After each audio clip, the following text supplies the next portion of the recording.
Life in the huge palace had not been quiet for a long time, so from early morning, the maids tried to calm the young lady, who was crying and screaming furiously that she was in great pain. It was clear from the girl's behavior that she could easily harm herself, so the palace residents could not leave her alone for a minute and called the master for help.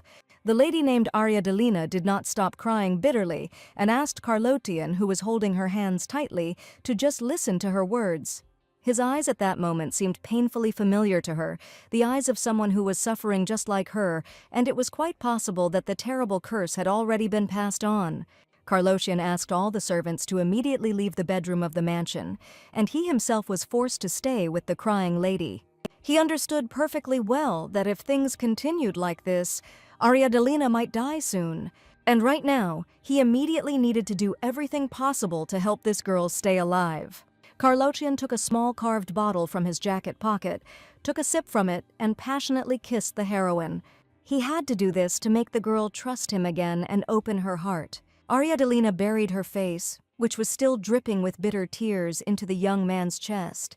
She began to beat her fists into his chest, claiming that it was Carlothian who allowed himself to make her so unhappy because all this time she sincerely trusted him. But now, looking into his cruel eyes, she only dreamed that he would kill her as soon as possible, leaving no chance for a further life together. One day, in the house where a happy family lived, a terrible fire broke out, which took the lives of 2 people. The cause of their death was carbon monoxide poisoning, and the source of the tragic fire was an ordinary cigarette butt. The heroine of the novel grew up in a poor family and dreamed of becoming a singer all her life, so she went to an audition without telling her mother, but in the end she was not accepted. At the funeral ceremony, a young man approached the girl and called her by name. He introduced himself as an employee of a well-known company and asked to accept his condolences on the loss of loved ones. This young man was the president of the company where the girl was auditioning, and strangely enough, this stranger understood that it was very difficult for her now and asked her not to give up. To the girl's great surprise, the young man said important words about her not giving up on the dream she had spoken about at the audition. And by the way, this unexpected opportunity arose as a gift of fate. The singer's life was hard, but all her life she was incredibly happy until that very day came. Trying to cope with her busy schedule, the main character got into an accident, after which the doctor said that it would be very difficult for the girl to sing in the future due to a torn ligament.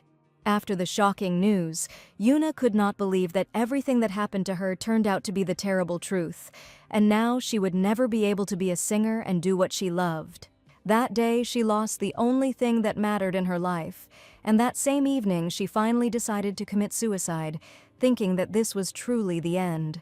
Suddenly, the heroine woke up and heard her name, Ariadelina, and probably after the suicide she ended up in a completely different life. The heroine did not understand what was happening to her or where she was, but she still managed to wake up. She woke up in a modest room, lying on a bed, and next to her sat a stranger who was saying something about the crown prince's wedding, which had taken place only yesterday. He also mentioned some strange tragic event that happened just yesterday evening at the gala wedding. The wedding of the crown prince and Princess Dorothée was the main event of the city, which was awaited by all the people of the empire, and hearing the names of the prince and princess, the heroine realized that these were exactly the names from the novel she had recently read. Moreover, this stranger called her by the name Ariadelina, and it was this girl who was a minor character in the novel who was in love with Carlotian. The girl was his fictitious bride, and one day she entered into a false marriage with the young master. Ariadelina loved the young man with all her heart, but he never reciprocated her feelings, and driven mad with jealousy, the girl eventually turned to black magic, and later it became known that she had cast a curse on the princess herself. After this, she was stripped of her noble title and imprisoned in a monastery, and such was her unhappy end. The stranger said that due to a neck injury the girl could not speak, and doctors tried their best to help her while she was unconscious.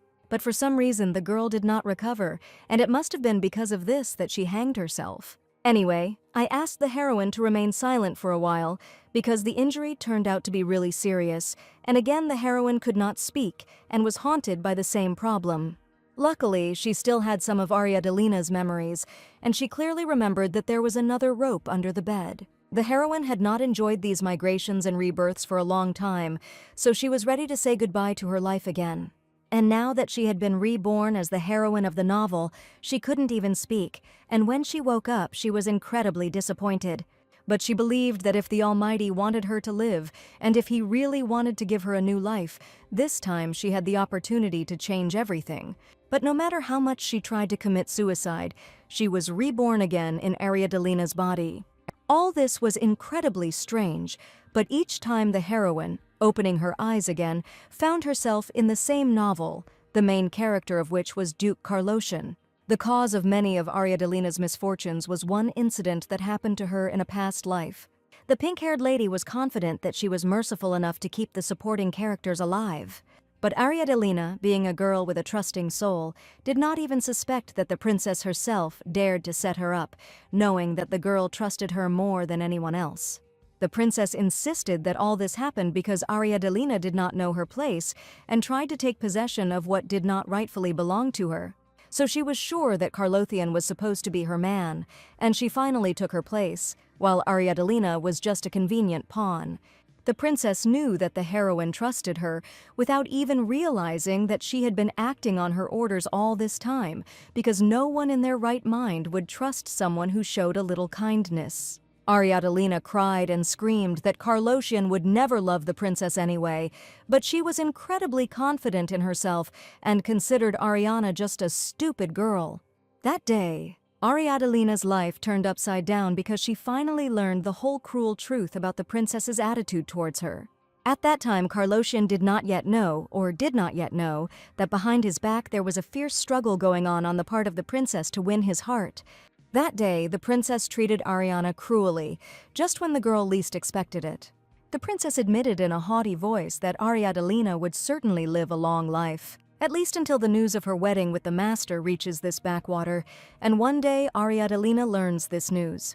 The cruel reality broke the young girl's heart into tiny pieces, and a sharp pain penetrated every cell of her body, leaving behind incredible mental pain. At that moment, she only wished that she had never known Carlosian without the possibility of ever loving him again. These were the memories of the deceased heroine of the novel, Ariadne, which were preserved in the memory of the reborn heroine. She knew it.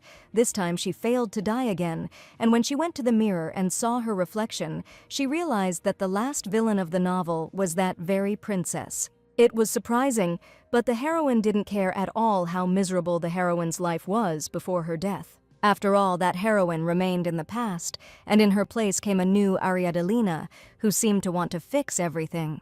But there was one problem, and every time after reincarnation, everything repeated itself again and again, and this happened many times already. Since the girl first hanged herself and was reborn, she had taken her own life dozens or even hundreds of times. And if she is constantly reborn, then the girl's wounds should heal, but not only the scar on her neck but also the scars on her hands were still fresh. There were also painful wounds on her body from a knife stab to the stomach and chest, but the story had long since ended and the heroine still could not die. She thought there was no reason to continue playing her role after the story ended, and this time she was determined to try to change places. And perhaps the sacred power of the nearby monastery prevented her from committing suicide all this time. Ariadne, holding the rope tightly in her hands, had already tried to do this many times and had even learned to find a suitable tree to conveniently secure the gallows. This time she was sure that she had finally found a huge place where no one would disturb her, but the next second she heard someone's footsteps nearby. The young man with ringing eyes saw the girl, and it turned out that he had been looking for her for a long time. The young man called the girl by name and probably wanted to find out why she was here alone with a rope in her hands. Ariadne was sure that no one should have been here at this time, and the appearance of this young man was rather strange. The stranger tried to snatch the rope from the girl's hands, shouting that she was about to do something incredible and that she should think twice. The lady felt severe pain in her wrists after the young man grabbed both of her hands, trying to keep her close to him. He asked what the girl was going to do with this rope, and whether she was planning to run away again.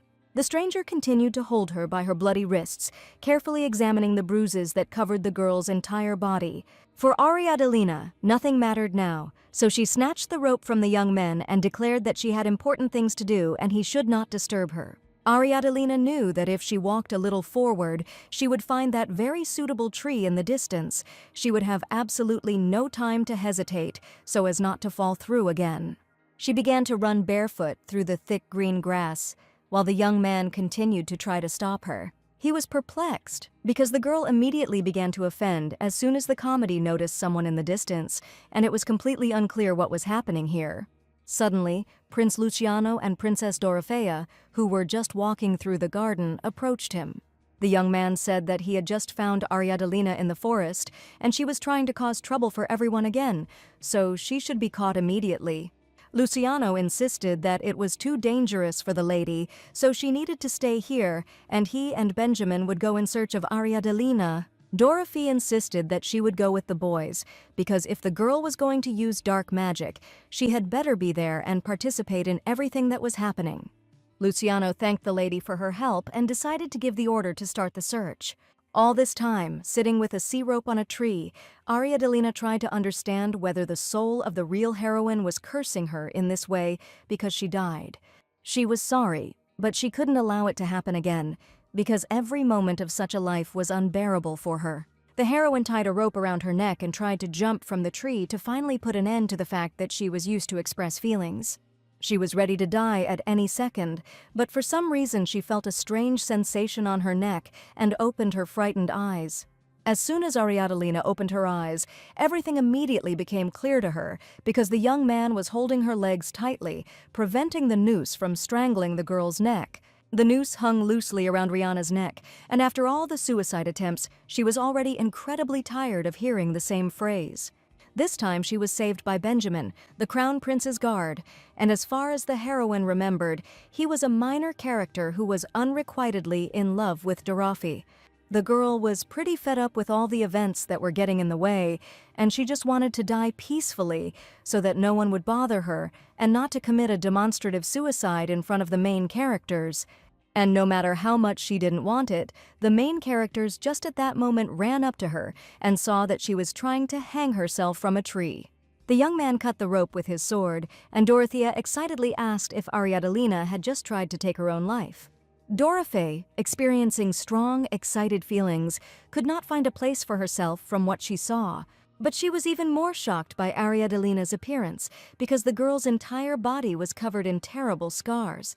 It was indeed quite creepy, and Ariadalina smirked that the princess's reaction was exactly like that of a saint. Even though the heroine Ariadalina had been trying to curse her entire life, this sweet girl still worried about her in any situation. But she just wanted Dorothy not to get into her soul anymore, because it hadn't concerned her for a long time. Dorothy tried to find out what had happened to the girl, but the lady remained silent and flatly refused to talk. Finally, the princess realized that Ariadalina had lost her voice and could not speak, so she promised to heal her throat. In this novel, Dorothea was a saint, and she definitely had healing abilities stronger than any monk, and if it was an external wound, then she was able to heal it. If Dorothea can heal Ariadalina's voice again, she will be able to sing again and return to her former happy life, and then she will no longer have to try to die. As in the original novel, the saint who renounced her position, Dorothea was a saint with a great gift of healing. And now Ariadalina only had to trust this girl and find out how the mysterious healing happens. Suddenly, the princess crossed her arms over her chest and began to sing in a soft, thin voice, and this melody spread to the farthest corners of the forest. Her voice was beautiful and enchanting, and Dorothea could heal with her magical song, and as soon as Ariadalina heard the magical sounds of the voice, something began to happen in her throat. Dorothy stopped and was frightened when she saw that Ariadalina was writhing in unbearable pain holding her throat. She screamed that her throat was incredibly burning and that she was experiencing hellish pain, so Dorothy should stop singing. The young man asked Mrs. Dorothy to move away, but the lady did not understand why the wound, which should heal, was not healing, but on the contrary, was causing severe pain. Dorothy was sure that her healing singing always helped, and this time there could be no mistake. Ariadalina continued to wheeze, feeling unbearable pain in her throat, neck, and throughout her body, which spread in waves through every cell. The heroine immediately realized that this wound could not be healed, and now she would have to accept the fact that she would never be able to speak again. She began to hit the boy with her fists and scream at the people to let her die and just leave her alone, to die the way she wanted. An honorary assembly was held at the Cathedral of St. Berail, where brothers and sisters gathered to pray together. Dorothea decided to take the girl to pray to the holy gods, and was probably upset because she was still crying loudly. Ariadalina couldn't concentrate at all in the prayer hall, and she didn't want to read anything, because the novel was over, and she just wanted to die alone. The stained glass window of the cathedral's huge window depicted the sacred Borel, to whom Ariadalina had one last request. She looked into his eyes and wished that he would hear her plea, because she was pretty tired of fighting. When Ariadalina opened the Bible, she was surprised, because the words in the Bible moved by themselves, and there was something written in it about a heroine who failed to take her own life. The girl carefully read every word, and with each second she understood more and more that this was a branch of the novel's plot. In the scene with Carlosian, something strange happened that the heroine did not know about before, but she returned to kill him. In the novel, Ariadalina wanted to make sure that Carlosian would never be able to forget her, even when this woman was gone, but the Duke was not the kind of person who cared about such trifles. In the novel, Carlosian continued to make his wife unhappy until her death, and in the heroine's opinion, this ending was too cruel, because Ariadalina was filled with unchanging pure love for the young master. And it is unclear what the point is then in going so far in the plot of the novel, because this is far from the most important thing. But Ariadalina was sure that if everything went according to the plot, perhaps she could die from the Duke's sword. As soon as the incredible thought came into the girl's head, she immediately left the prayer hall right during the service. The priest assured her that the service was not over yet, and that the lady should wait a while until it was over. For some reason, after hearing these words, the heroine could not remember Ariadalina's line, which was definitely in this branch. The young man was outraged that Ariadalina always did everything her own way, and only created serious problems for the people around her. But if Ariadalina definitely had a line at that moment, then why was I, the reincarnated heroine, left without a voice and now can't pronounce it? It's very strange, but Ariadalina from the branch can speak, but the current heroine does not have such an opportunity. The most opportune moment, the prince and princess appeared, who looked indignantly at the young man who was speaking rudely to Ariadalina. He did not expect to see honorable guests here, and at that moment a tearful Ariadalina stood next to him. Dorothy tried to find out why the girl was crying again, and something must have happened to her since she had not been able to pull herself together for a long time. Ariadalina felt that she could not hope for a happy life and the attention of kind and caring people who would give it to her in the future anyway. Therefore, the only way out with a happy ending could only be Ariadalina's death, and the question of whether she could die did not leave her for a second.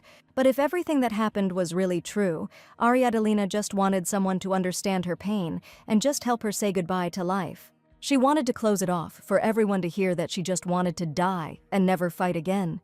After Ariadalina's strange behavior, Dorothée often sat in her office and thought that the scar on the girl's neck did not look as if it had appeared from one suicide attempt, and she probably could have tried to hang herself several times, and that thought sounds even more terrible. Luciano asked the princess what she was thinking about, since her face expressed extreme anxiety. He came because he was afraid that she would lose her temper after the announcement of the Duke's engagement, but she turned out to be calmer than he expected. Everyone understood perfectly well that this news could drive an innocent girl crazy, but still, they had to announce the marriage soon in a monastery outside the capital, and it would not be good for the newlyweds to remain in such a place.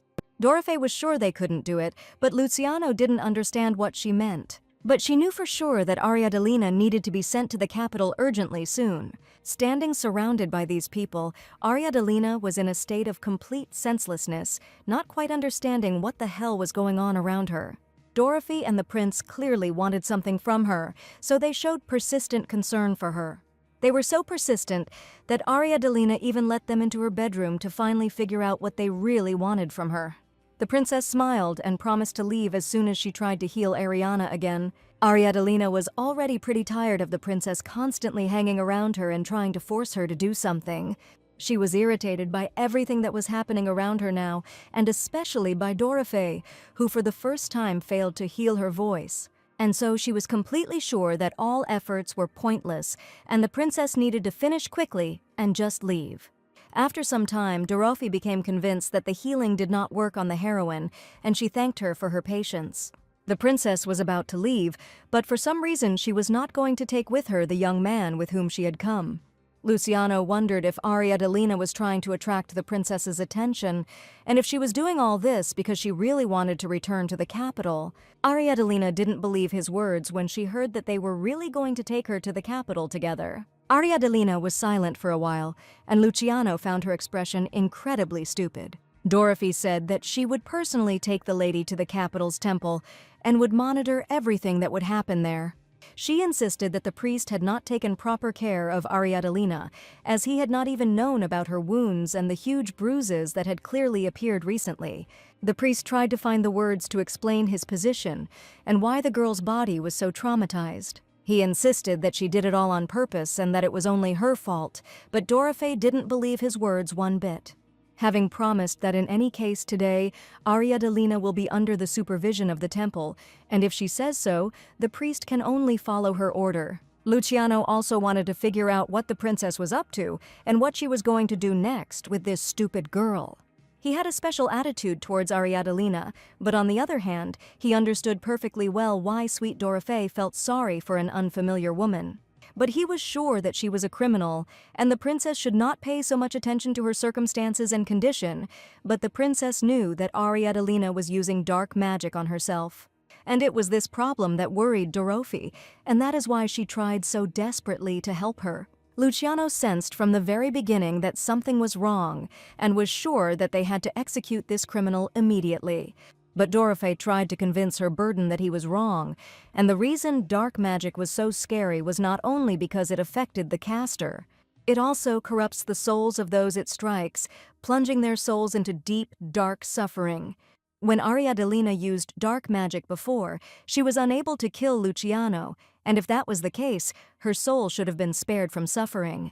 But this means that by consciously using dark magic on herself, the girl desperately wants to go to hell.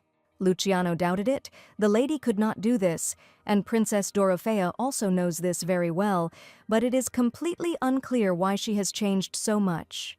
This time there was definitely no doubt that something had changed in her, and neither Princess Dorothy nor the prince knew the real reason. Something so terrible must have happened that she wanted to lock her soul in eternal torment, and perhaps she already regrets the past. Luciano finally understood why Dorothy was going to take Ariadolina to the capital, since the believers here would not be able to stop her. She asked Luciano to treat this girl with special respect, and not to forget that instead of helping her, her parents once abandoned her. After listening to her words, Luciano agreed that he would accompany the lady to the capital for their common well-being. With all her efforts, Dorothea made sure that Ariadolina went to the capital accompanied by loyal knights. It was on the princess's initiative that it was decided that Ariadolina would go to the capital, but in fact she had been looking for a way to leave for a long time and finally found it. But she certainly doubted that anyone in the capital would be happy about her sudden appearance. The heroine Ariadolina was a real villain and constantly tormented Dorothea, so she was notorious even among the common people.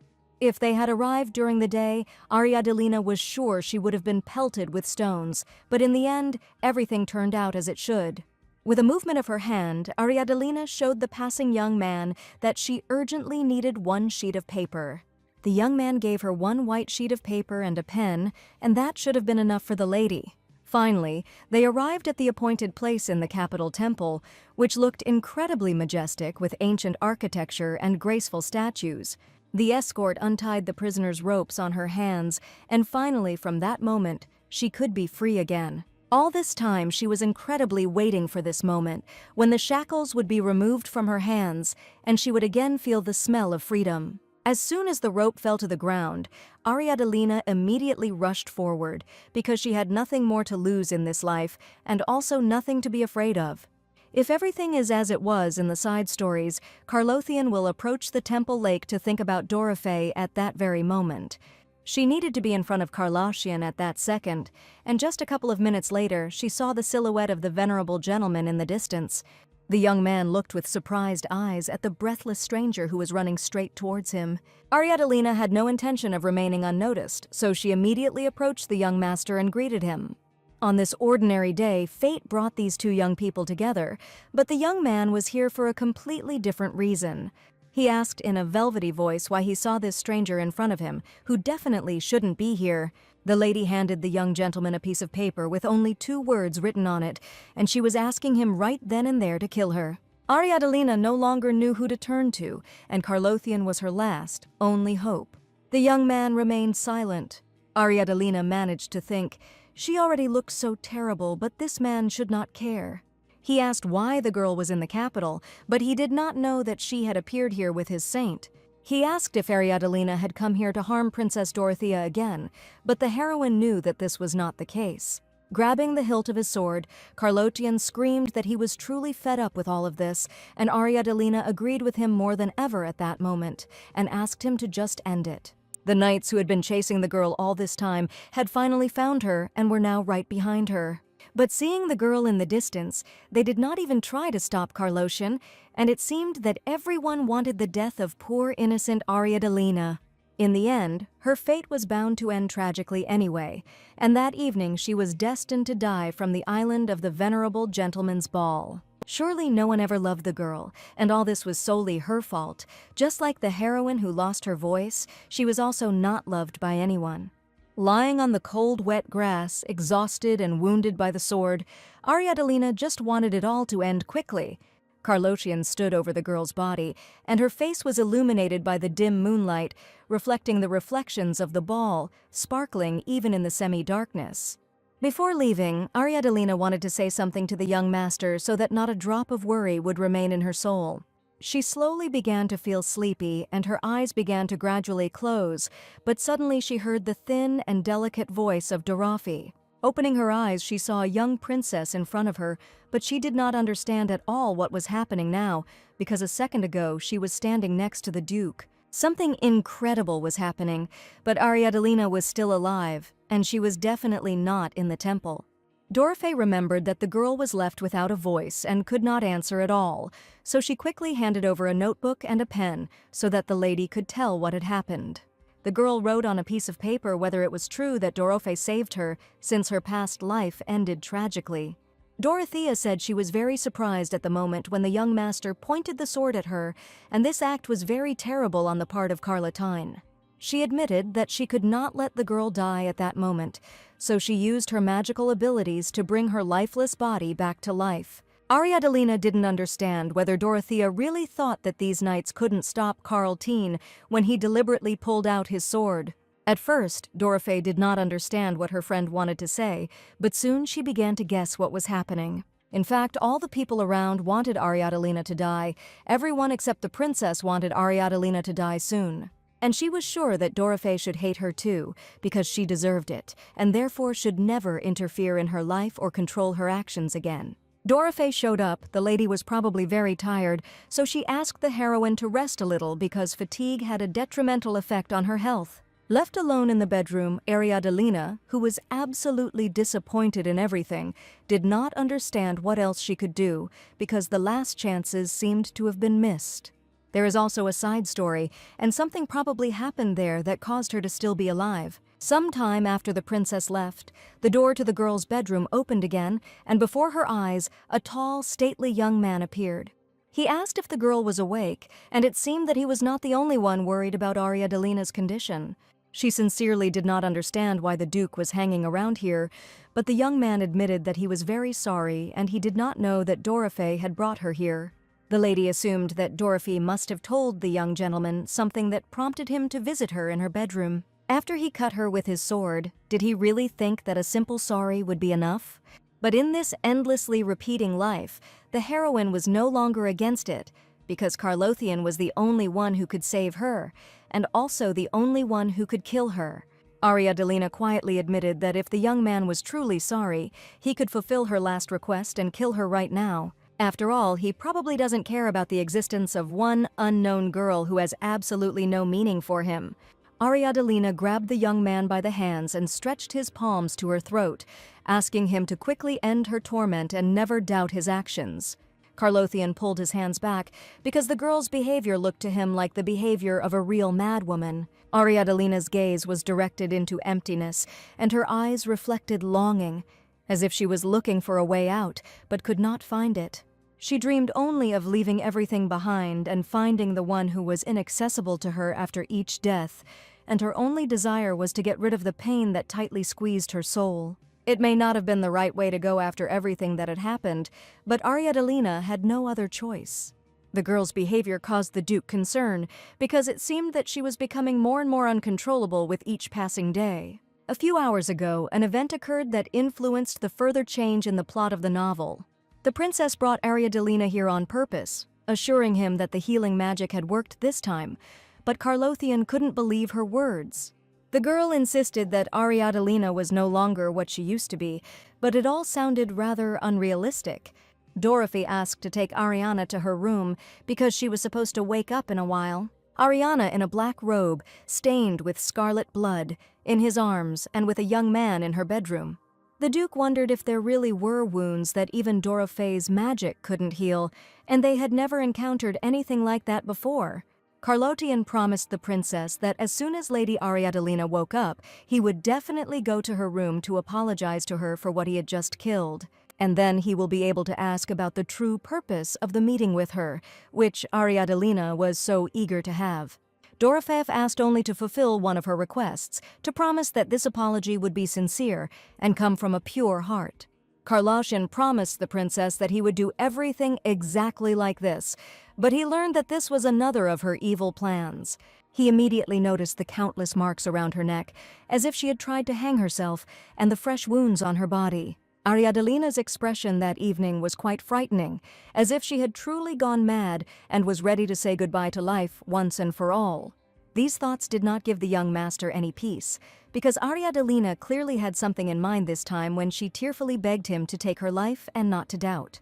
The girl's expression flashed before his eyes as she grabbed his hands and tried to strangle herself with his own hands. It was an expression he had never seen before, and words he had never heard from her before. Therefore, one could say for sure that Ariadalina's behavior was so crazy that the girl had definitely gone crazy. After this conversation, she was taken to the main priest himself, who from the very first minutes declared that he clearly felt the presence of otherworldly forces. He shouted, an aura of dark magic emanating from this evil woman, pointing at the frightened Ariadalina. This old man seemed very influential to the girl, and after his words, Dorofei declared that Ariadalina should under no circumstances use dark magic on others. The priest understood the princess's generosity, but assured them that they should not allow the villain to deceive them again, because no one believed that Ariadalina sincerely regretted her past mistakes. Dorofei insisted that the aura of dark magic emanated from Lyri, which is why it was necessary to find out the reason. But whatever it was, we could not allow that dark magic remained uncontrolled. The princess listened attentively to the words of the great high priest, and at that moment, Ariadalina realized that this old man was the great priest, who continued to insist that there was no other option but the death penalty, since dark forces cannot be tamed. Hearing this, Ariadalina finally became genuinely happy because death was great for her, and the end of the villainess would only be her death. Carlothian would probably have to kill her, but Ariadalina couldn't just rush in there. Since Ariadalina could not say anything with her voice, she asked those present to give her a pen and 3 blank sheets of paper. This woman turned out to be ready to do anything to finally achieve her goal and die peacefully. She carefully wrote some words on pieces of paper and presented them to the high priest. Ariadalina called herself a person who deserved to die, but she had only one last wish. She wished to look better, but learned that she could not look good. But at least she had to look as evil as possible. A devilish spark appeared in the girl's eyes, and it seemed like the game was going according to her rules. She wrote on the pieces of paper that she would like to be beheaded by her beloved ex-husband, and that only such a death would suit her. The young man did not expect to be drawn into matters with this girl again, and sincerely tried to stay away from her. Hearing such an unexpected proposal, the priest looked at the princess, as if waiting for what she would say next. Ariadalina didn't quite understand, but she thought that everything was going well. I really hoped for my victory. After all, Carlothian was her ex-husband, and was the only one who could kill her. Suddenly, Ariadalina, who was sitting on her knees on the floor, grabbed her throat and began to breathe heavily and with difficulty, making strange wheezing sounds. She felt that her throat was hurting very badly, as if hundreds of sharp knives were stabbing her neck. But she knew one thing, that recently she could not make a single sound and could not even express her hellish pain in words. But Ariadalina understood that now was not the time for this, and she absolutely needed to finish what she had started. There was genuine pleading in Ariadalina's eyes, and she really hoped that Dorothy would not interfere with her choice. The priest, who was obediently waiting for the girl's conversation to end, finally made an important decision. Dorothy grabbed the lady by the hands, and this time she was interested in only one question: why had she recently burst into tears?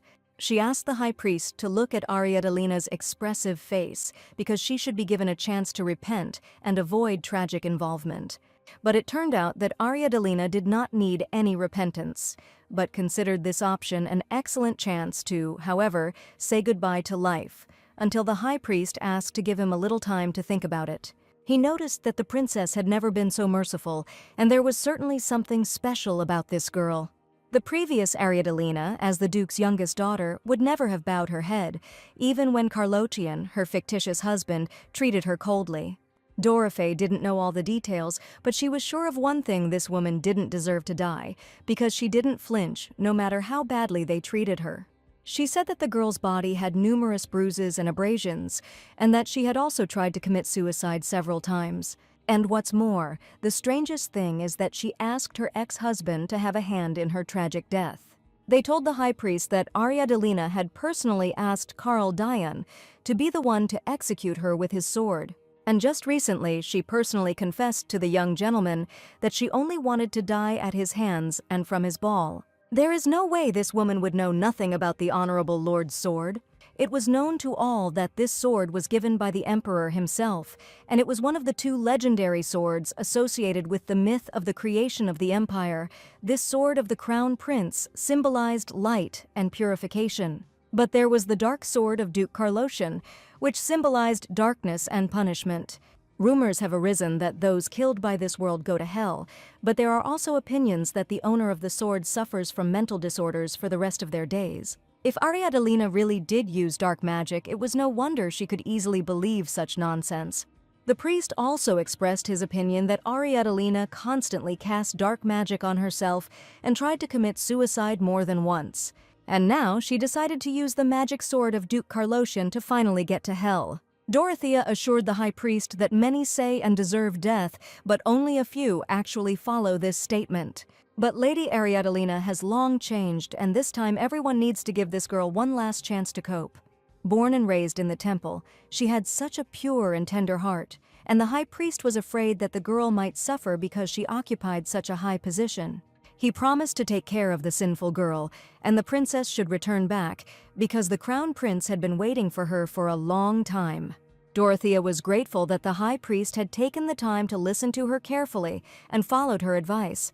After all this, the Duke personally approached the high priest and was going to ask him for one request.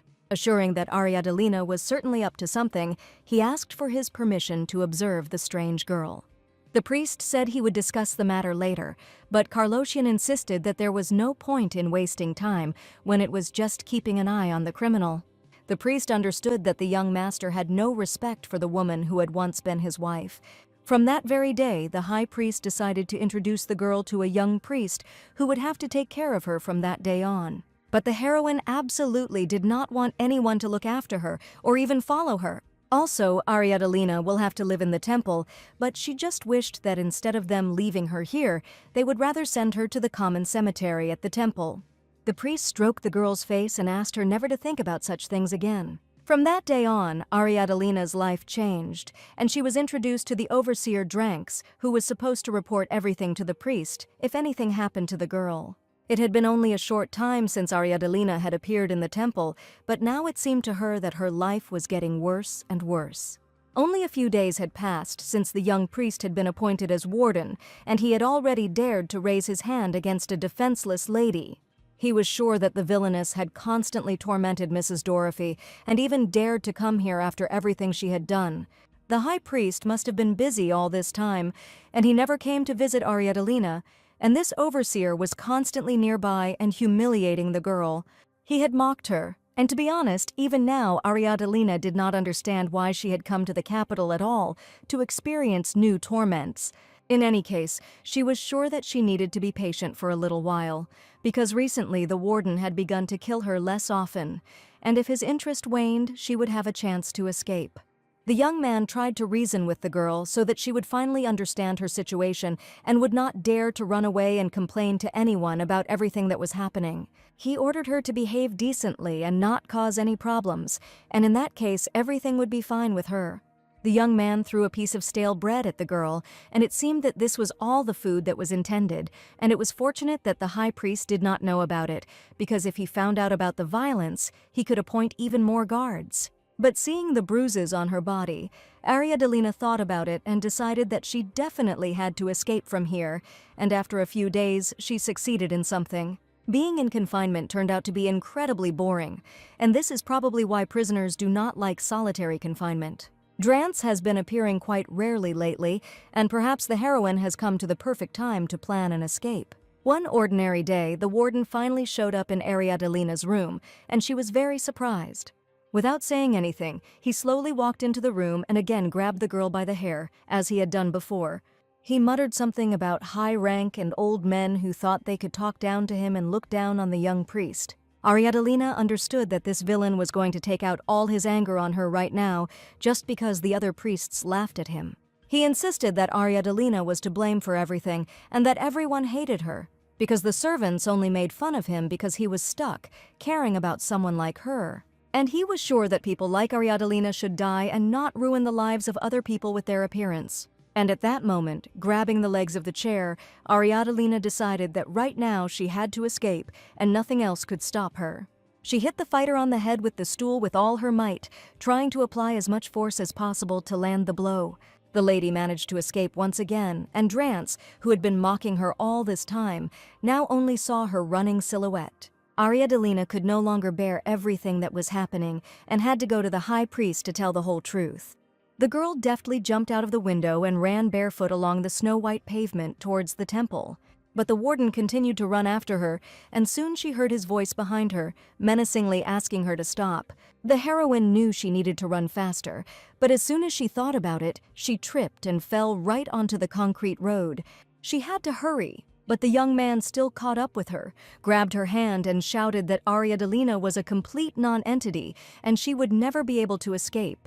The girl looked at the warden, waiting to see what he was going to do next, because he couldn't kill her in front of everyone near the temple. The young man even managed to swing his fist towards the girl's head, declaring that she was destined to die right there.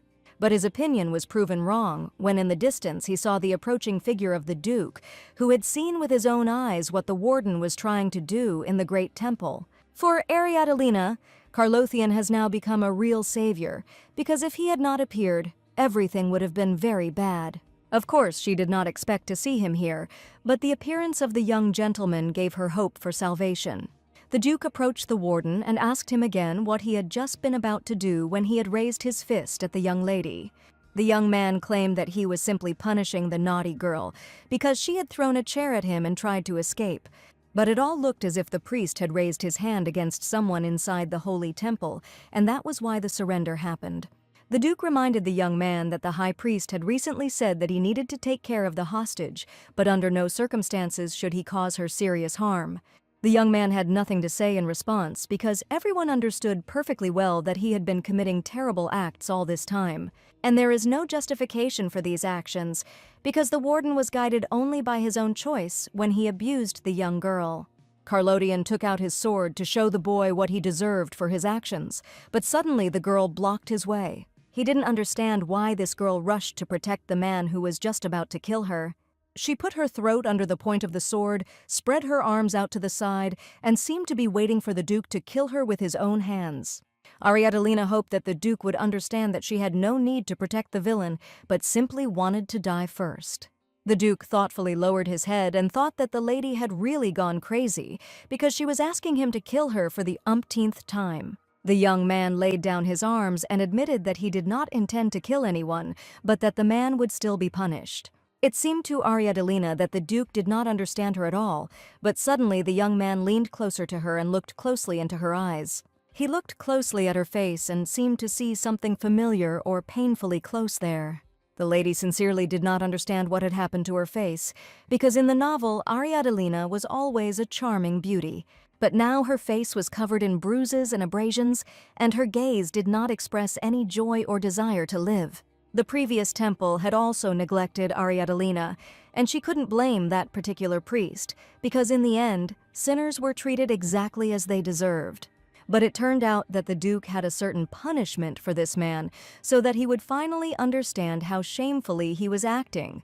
And if they had not been near the sacred temple, he would have cut off the scoundrel's head right then and there. Ariadolina watched closely what was happening and saw how the warden bowed his head before the Duke, and at that moment she felt incredible disgust. She excitedly grabbed the Duke by the hand and forced him to turn around and look into her eyes. Unfortunately, Ariadolina could not say anything, but only show with her emotions what she wanted. And the Duke agreed because nothing could be done, and the punishment could be postponed for some time because Ariadolina was clearly frightened. He promised that it would never happen again, but for some reason the girl still had a strange expression on her face. And he took her by the hand and asked her to go with him so that no one would dare to mock her anymore. She didn't understand where the Duke was leading her because one blow was not enough to kill. In fact, Ariadolina did not want to go anywhere else, but for some reason the Duke took her to the honorary high priest. The girl did not immediately understand that they were heading to the temple to see the high priest again. The priest was surprised to see Duke Carlosian enter, and next to him was Ariadolina, covered in bruises and abrasions. He came closer to examine the girl's face and asked her to urgently tell him what had happened. It was obvious from the girl's face that it was swollen from numerous blows, and Carlosian turned to the high priest, who had previously promised to take care of the Aryan. And the heroine realized that it was at that moment that Carlothian himself defended her honor before the high priest. Ariadolina saw a piece of paper and a pen on the table and did not miss the opportunity to write a note to the high priest. On the small white sheet of paper there was only one question, and Ariadolina wanted to know when her execution would take place. The priest took the girl by the shoulder and declared that this time he was wrong, and the girl would definitely be saved, so she should stop thinking about such things again. All the villains in the novels were always executed, but for some reason everyone slowly tried to defend Ariadolina, and this time the Duke again asked the high priest to take a closer look. And he warned that if Dorothy was worried after learning the whole truth, the high priest would have huge problems. The Duke also ordered the punishment of the priest who had been looking after the girl until then, because all this time he had really dared to mock her. After talking with the high priest, the Duke looked into the girl's eyes until she understood what he wanted from her. But suddenly the young man asked the girl in a gentle voice to come with him in front of everyone present. Rumors had already spread in the temple. Many had heard that Drance had punished a sinner, and something strange had happened between them. Ariadolina didn't want any rumors to start. She was sure everything would be fine as soon as the culprit of these rumors disappeared. She was sure that the Duke was going to kill her somewhere in secret, without telling Dorothy about it, and she thought this was a wonderful idea, because she was ready to die at any time. Ariadolina was delighted, and thought that the young man would do it quickly, and would certainly kill her without much suffering. But as they continued on their way, they saw nearby a priest who was mocking her, and the high priest already knew about his actions. In front of all the clergy, the young man insisted that it was the devilish woman herself who had prompted him to commit cruel acts. And this bad girl deserves death more than ever, because she alone is to blame for many human sins. Ariadolina stopped to listen to the lying speeches of the scoundrel Drance, who tried to shift all the blame onto her. All the words he spoke in front of the priests were brazen lies, which in his opinion should justify him. But every villain always gets what he deserves, and this time Drance was no exception. Carlothian did not try to let the young priest get away with his cruel deeds, so he came closer to him, took out a sharp sword, and ordered the young man to be silent. The priest learned that the Duke could do anything, so he tried his best to stop him. He promised that he would make sure that the criminal was punished, and asked the Duke not to kill him near the sacred temple. Looking at the high priest with a cold gaze, the Duke only asked him to step aside and not get underfoot. But all the words of supplication were in vain, because before the Duke stood a guilty criminal who, right before his eyes, was about to hit an innocent girl and deserved punishment. Ariadilena felt conflicting emotions warring within her. Relief that justice had been restored, and fear of what consequences this might bring. At that moment she realized that even when evil is destroyed, it does not always mean the end of suffering. But the only thing that was real was that right now, before his eyes, the Duke was finally dealing with the warden who had been cruelly torturing her all these days. Ariadilena stood in the center of the hall, her heart pounding in her chest, her gaze fixed on the Duke, who stood before her with a cold expression on his face. It seemed like it was a deep and ugly jealousy, because Ariadilena was the one who really wanted to die, but for some reason, Drance's lifeless body was lying right in front of her. She did not understand why the Duke decided to kill him, and now everything seemed very strange to Ariadilena. She was still in this world, but now she didn't understand what she was doing here at all, and who could help her. The heroine's strength was running out, and she did not understand why everyone was resisting her death, and at the same time unrealistically wanted her to die. The stunned clergy who had seen the Duke kill the young priest stood there, unable to move. The high priest ordered the others to carry away the young man's body before anyone else saw it. But one young man who saw all this could not understand at all why this girl was crying for the one who wanted her dead. After some time, Ariadilena was sitting in a luxurious, comfortable carriage, and opposite her was the venerable Duke. The heroine wanted to know where the young gentleman was taking her, but during all this time he had not said a word. Suddenly he stood up and asked the girl to get out of the carriage, but it didn't seem like they were stopping. Ariadilena didn't even have time to look out the window, so she had absolutely no idea where they could be. As she stepped out of the carriage, she realized that this view was quite familiar to her, and if she was to believe the memories of the previous heroine, she definitely knew this place. As they exited the carriage, Gorlatian extended his hand to the girl, but she was afraid of it as if it were fire. She had not actually asked the Duke to accompany her, but it was important that they had arrived at this place where the Duke of Carlodian's mansion was located. Soon Ariadilena guessed that they had arrived at the master's home when the butler came out and respectfully greeted the owner. He asked that a room be prepared in the outbuilding for the new guest, and the butler was momentarily surprised by his words. Behind him, he saw an innocent blue-eyed girl with many bruises and abrasions on her face. The butler again saw the young master's ex-wife, who was no longer the mistress of this house, and now he ordered everyone to treat her as a criminal. He also ordered that at least 3 servants be assigned to the girl, and that she not be allowed to move freely, and that any suspicious behavior be reported immediately. Even though Ariadilena stood next to the master, he did not hesitate to openly say that he would watch her every step. The butler asked the lady to go into one of the rooms, listening carefully to all the instructions of his master. The Duke ordered all his courtiers to treat his ex-wife as his criminal, but the butler was clearly a kind man and still called her a lady. The Duke couldn't stop thinking about the fact that this girl was trying to protect the man who had harmed her and tried to hurt her. The same thing happened at another moment, and Ariadilena tried again and again to make the Duke kill her with his own hands. If Carlothian had clearly wanted it, he would have committed the crime long ago, but he in no way wanted to harm his ex-wife. But the most incredible thing was that Ariadilena even cried because of the Duke, and he had never seen her behave like that before. He caught himself thinking that for a long time now he couldn't stop thinking about Ariadilena's behavior, and as if he was looking for at least a drop of justification in her actions. He knew that in the past this woman had tried to kill the Dorofeeves and even used strong black magic. And while Dorofei believed Ariadilena, the Duke was sure that the girl was plotting something and was not telling the whole truth. Suddenly, the Duke heard a voice in his head from the girl, convincing his house that he was constantly looking at Ariana as if he cared. The voice claimed that it was his fault that the innocent girl had gone down the path of evil, and Carlothian was subject to strange thoughts. He realized that he might soon have another painful attack, so he asked the butler where the medicine was. The Duke was already beginning to be tormented by physical pain, but he still could not stop thinking that even that woman had not always been like this. In his head, he heard strange voices that claimed that Ariadilena was not guilty of anything, and it was the Duke who brought the girl to such a terrible state. The voice stated that Ariadilena was simply a nuisance, and that the Duke needed to kill her so that no more problems would arise. He screamed for the evil voice in his head to stop telling him that this girl needed to be strangled and her suffering ended. At this time, the butler politely showed the lady the room and asked if she really felt comfortable in such a place. The butler knew that the lady had difficulty speaking, so he prepared a pen and notepad for her in advance.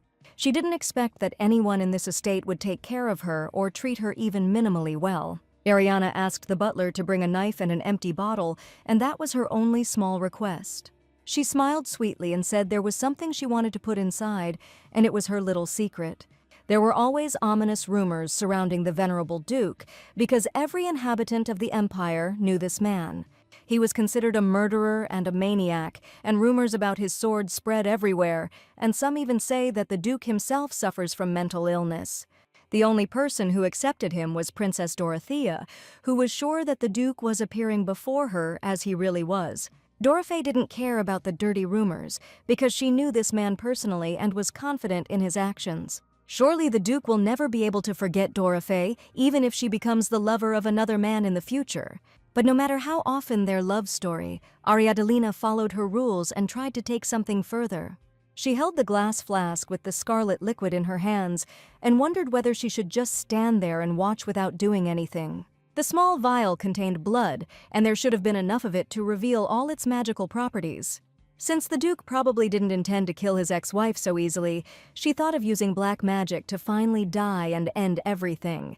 In Ariadolina's hands, a glass vial of liquid glimmered, with the help of which she was going to end her torment. But unfortunately, she knew nothing about black magic and did not even know a single symbol with which one could perform the ritual. But the main thing was to do everything in such a way that it looked convincing and that they really thought that she was crazy. One of the maids heard strange sounds and, turning towards Ariadolina's room, could not believe her eyes. No one could understand what had happened, but everything they saw was incredibly frightening. Next to the girl, the maid and butler saw strange, devilish symbols drawn in blood and immediately asked to call the master. But Ariadolina was sure that all the courtiers would fall for her show, and after that she would definitely become crazy for everyone. Seeing this, Carlosian understood what was going on, because all this time he had been racking his brains and could not guess what was happening to the girl. She stood with her bloody hands outstretched near the strange hieroglyph, but it all looks rather strange. He asked Ariadolina why she continued to do such useless things and constantly draw unnecessary attention to herself. And did she really forget how to use black magic correctly, drawing this strange symbol that has nothing to do with it? The Duke calmly informed the courtiers that it seemed the lady was doing this because of mental problems, and there was no need to make too much noise about what had happened. Ariadolina worked so hard to collect all that blood, but it all went down the drain again and no one believed her. She was sure that the bloody walls would somehow affect the young master, but this time too, he remained cool. He took the girl by the hand and said that he would need to spend a little time with her. Having called the court physician, the young man decided to take care of the girl's wounds, but Ariadolina did not want everything to turn out this way. The Duke grabbed her hand again and led her somewhere. She again did not understand where he was going to take her. He held the girl's bloody wrist tightly, as if he was afraid that she might run away again. The lady hurried after him down the corridor, but at some point she stopped and made it clear to him that it was not so easy for her to keep up with him. She pointed to her wrist and looked into his eyes, trying to explain that her hands hurt a lot. The Duke turned around and declared that he sincerely did not understand why the girl constantly did things that hurt her. But Ariadolina was sure that all this time she tolerated his antics because she thought that he could kill her. He asked the girl to follow him, but the indignant Ariadolina did not think that she was probably a dog and always followed the Duke's lead. She felt that this time the young man did not want to harm her, and his thoughts were pure and sincere. A doctor immediately arrived at the Duke's palace to examine the guest, and after a while everything was ready. She looked in the mirror and saw that the old scar on her neck was still visible, but the fresh scars on her face had healed just perfectly. Seeing her reflection in the mirror, she could not believe that just recently her entire face was disfigured, but now she looks beautiful and well-groomed. The maids came up to her and asked the girl to come with them, and they were clearly going to do something. But instead of more disappointment, Ariadolina experienced only a pleasant sensation, because the maids prepared a hot bath for her, and she felt like a cat being carefully washed. After bathing, the lady was taken to a new room and asked to stay in it, which meant that this room would certainly become her home. Ariadalina thought for a moment that the maids were fussing around her too much, and perhaps she could become an unpleasant burden to them. She was worried that others considered her a burden, and in such a situation she did not want to bother anyone. In Ariadalina's head, everything was going wrong again, but the prudent maids took all the knives from the room and noticed that the lady was behaving rather strangely. Before, when Ariadalina lived here, none of the maids hated her, but sometimes she was a little annoying. But here no one ever punished the maids like they did in other families. And when one of the maids cut her hand, Ariadalina immediately made sure that she received prompt treatment. And probably she just got tired of the Duke's actions and eventually just lost her mind and went crazy. The maids decided that they would serve their mistress in such a way that she would feel as good as possible here. But Ariadalina's strange behavior did not end there, and now someone was constantly shouting in the mansion. All the courtiers were already accustomed to such things, and none of them reacted strongly to the cries of the enraged girls. Each time they slowly headed to the master's office, telling about what Lady Ariadalina had already arranged again. The Duke was already so tired that he was not surprised that the girl, even after a short time, repeated the actions again and tried to die again. This time she broke the dishes, held a straw doll and a notepad with words for the maids to call the Duke immediately. There were broken pieces all around Ariadalina. It was too dangerous to approach her, and besides, she had a cursed doll in her hands. One of the maids ran for a broom to clean up the shards before the lady could injure herself on them. The screaming lady was surrounded on all sides by the maid and the butler, and each of them tried not to come closer so as not to be cursed. Ariadalina tried again to draw attention to herself and her desires, trying to say something to the Duke. One of the maids began to clean up the shards, but unfortunately she cut herself on one of them, and water began to drip from her fingers onto her white apron. As soon as Ariadalina saw the cut on the maid, she did not notice how she herself stood on a sharp splinter and seriously injured her leg. Ariadalina didn't even notice that a sharp splinter had pierced her leg because she saw that the maid was in trouble. Blood was oozing from her finger. She understood that if she had not broken the shards, the maid would not have been hurt, and it was only her fault, so Ariadalina immediately asked the maid for forgiveness. She just wanted someone to pay attention to her opinion, but now she was truly sorry that a living person could get hurt because of her actions. The maid tried to convince Ariadalina that now was not the time to worry about her, but the Duke had already appeared behind her, seeing how the girl had messed up again. The young man immediately noticed the lady's bare feet covered in Ariadalina's blood, and at that moment, he was not going to hesitate. He quickly approached the girl and, taking her by the waist, lifted her into the air so that she would not rest her bloody foot on the floor. Ariadalina was drowning in the darkness of Carloshan's eyes, seeing in them a reflection of her fears and hopes. Each of them felt an invisible connection between them, full of deep understanding and hidden emotions. Ariana pointed to the wounded maid and tried to explain that the girl was wounded and needed emergency help. But lifting the girl up in his arms, the Duke asked her if she even knew what condition her legs were in, from which a strong stream of blood was flowing onto the floor. Even with her injured legs, Ariadalina's first thought was of the other person who was injured because of her. The Duke asked the frightened maid to follow them, holding the fragile Ariadalina in her arms the whole time. They immediately rushed to the doctor and reported that the two girls urgently needed treatment. Ariadalina slapped the Duke on the back and tried to show that the maid needed help first and that the situation was more urgent. Carladian asked the maid to go to the doctor and get treatment first, since Ariadalina wanted it very much, and it was useless to argue with her. The maid could not afford to go first, but the Duke insisted that the lady should no longer hesitate and carry out his order. The maid's cut was deep, but Ariadalina's legs were in even worse shape, with shards of glass lodged deep in her wounds that needed to be removed before treatment could be done. The doctor asked the girl to be patient for a little while because removing the fragments would be very painful, but they needed to be removed urgently.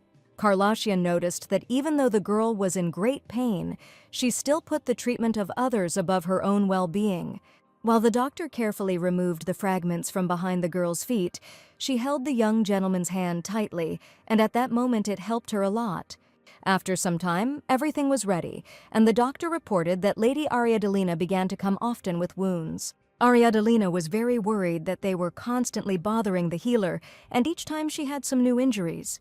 Carlosian asked if Ariadalina was going to have more of these tantrums today that would require the help of a doctor. Ariadalina looked menacingly at the young man, because it was because of him that she was still alive and he would not let her die in peace. And if he had taken decisive measures a long time ago, he would not have had such problems. But Carlosian was sure that the best idea would be to tie up the girl in her own room. There were still shards of glass scattered around the bedroom, and the maid announced that she was going to go and clean up. But the hero of the occasion did not want anyone else to get hurt, so she became indignant and was going to get rid of the broken dishes herself. The Duke declared that because of the young lady's behavior, the work was being done poorly, and neither he nor the servants could do anything. He came to the door and warned that people were coming tomorrow, so the girl should behave decently and not do anything like that in the presence of the guests. Ariadalina was surprised at what kind of guests were going to visit them, and surely there would be a gala event tomorrow. Carlosian had ordered her to behave decently. All the servants were busy preparing for the reception of guests, so the lady thought that today she would not be watched so closely. So now was the perfect time for Ariadalina to finally sort out her plans without supervision. She walked along the dark corridor and noticed that no matter how many guests came, the Duke would probably increase security. But there was no security at all throughout the estate, and the door to the Duke's office was unlocked. Standing near the door, Ariadalina heard a terrible sound and immediately dared to go out to make sure that everything was in perfect order in the room. She heard strange moans, but this voice was painfully familiar to her, and it definitely belonged to a man. Entering the room, she saw Carlosian kneeling on the floor in front of her, holding tightly to some sheet with his hands and making frightening sounds. It turned out that the young man was not himself at all, or at that moment he was very ill from unbearable pain. His eyes were clouded and his expression looked predatory and bestial, as if a beastly rage was raging within the young man. There were many rumors about the Duke in the Empire, and Ariadalina knew some of them. And now it was clear that the rumors were true, and this young man really did suffer from a mental illness. Suddenly, memories from the past surfaced in Ariadalina's mind, and she clearly remembered the time when they lived in separate bedrooms. Carlosian lived in the farthest room on the top floor, Ariadalina in the room on the opposite side of the lower floor. Carlosian forbade his wife to enter his room, while Ariadalina, with her strong sense of pride, never even tried to go there. She thought that if she entered his bedroom right now, the Duke would definitely hate her. The young man noticed that the girl was standing in the doorway, and in a hoarse voice rudely told her to leave there and leave him alone. He felt the pain and anger slowly eating away at him inside, and he knew he couldn't go on like this any longer. Anger gradually grew, filling every good cell of his cold soul. Ariadalina was speechless in an instant. She knew that something was wrong with him. She saw how he was overcome with rage and despair, how he was losing his peace, fighting with his inner demons. It must have had something to do with the glowing sword, and the rumor that his master was becoming mentally ill over the years seemed to be true. In that case, Ariadalina now completely did not understand what the point was of her knowing the original story, because in fact it was completely useless. Ariadalina, standing in front of him, looked with alarm into his eyes, full of fear and confusion. She knew that his decision was driven not only by his condition, but also by his desire to protect her. Every word was filled with deep sadness. Carlosian understood that by leaving her, he was causing her pain. The enraged young man continued to shout louder and louder, forcing the girl to immediately leave the room. Ariadalina had the option of taking advantage of someone who was suffering, and at that moment she felt a slight pain in her heart. But now the young man was in a terrible state, and she could use this to her advantage. After all, the young man was so angry that he really could not restrain his angry impulses right now and finally kill Irina. The lady stroked the Duke's face, and he did not understand her behavior because she seemed not to hear his words at all and did everything exactly the opposite. Ariadalina was unsure of what it was like to have a mental illness, and she wanted to convey her thoughts clearly to the young master. She gently ran her hand over the young man's face, and it seemed that his anger gradually calmed down until he was at a loss. She wanted to know if it was painful, or if a person was simply controlled by impulses, and in this state he felt absolutely nothing. He knew these weren't just thoughts. These were dark shadows that haunted him, tempting and pushing him towards a terrible decision. She saw only his suffering, his struggle with his inner demons, but she did not know that these demons whispered to him of violence and destruction. She looked into his eyes and asked if he was so angry that he was even ready to kill her right now. Ariadalina insisted that if he listened to his voice and killed her, then he would finally be able to spend his first peaceful night and breathe a sigh of relief. He looked into Ariadalina's eyes, and his own darkness was reflected in them.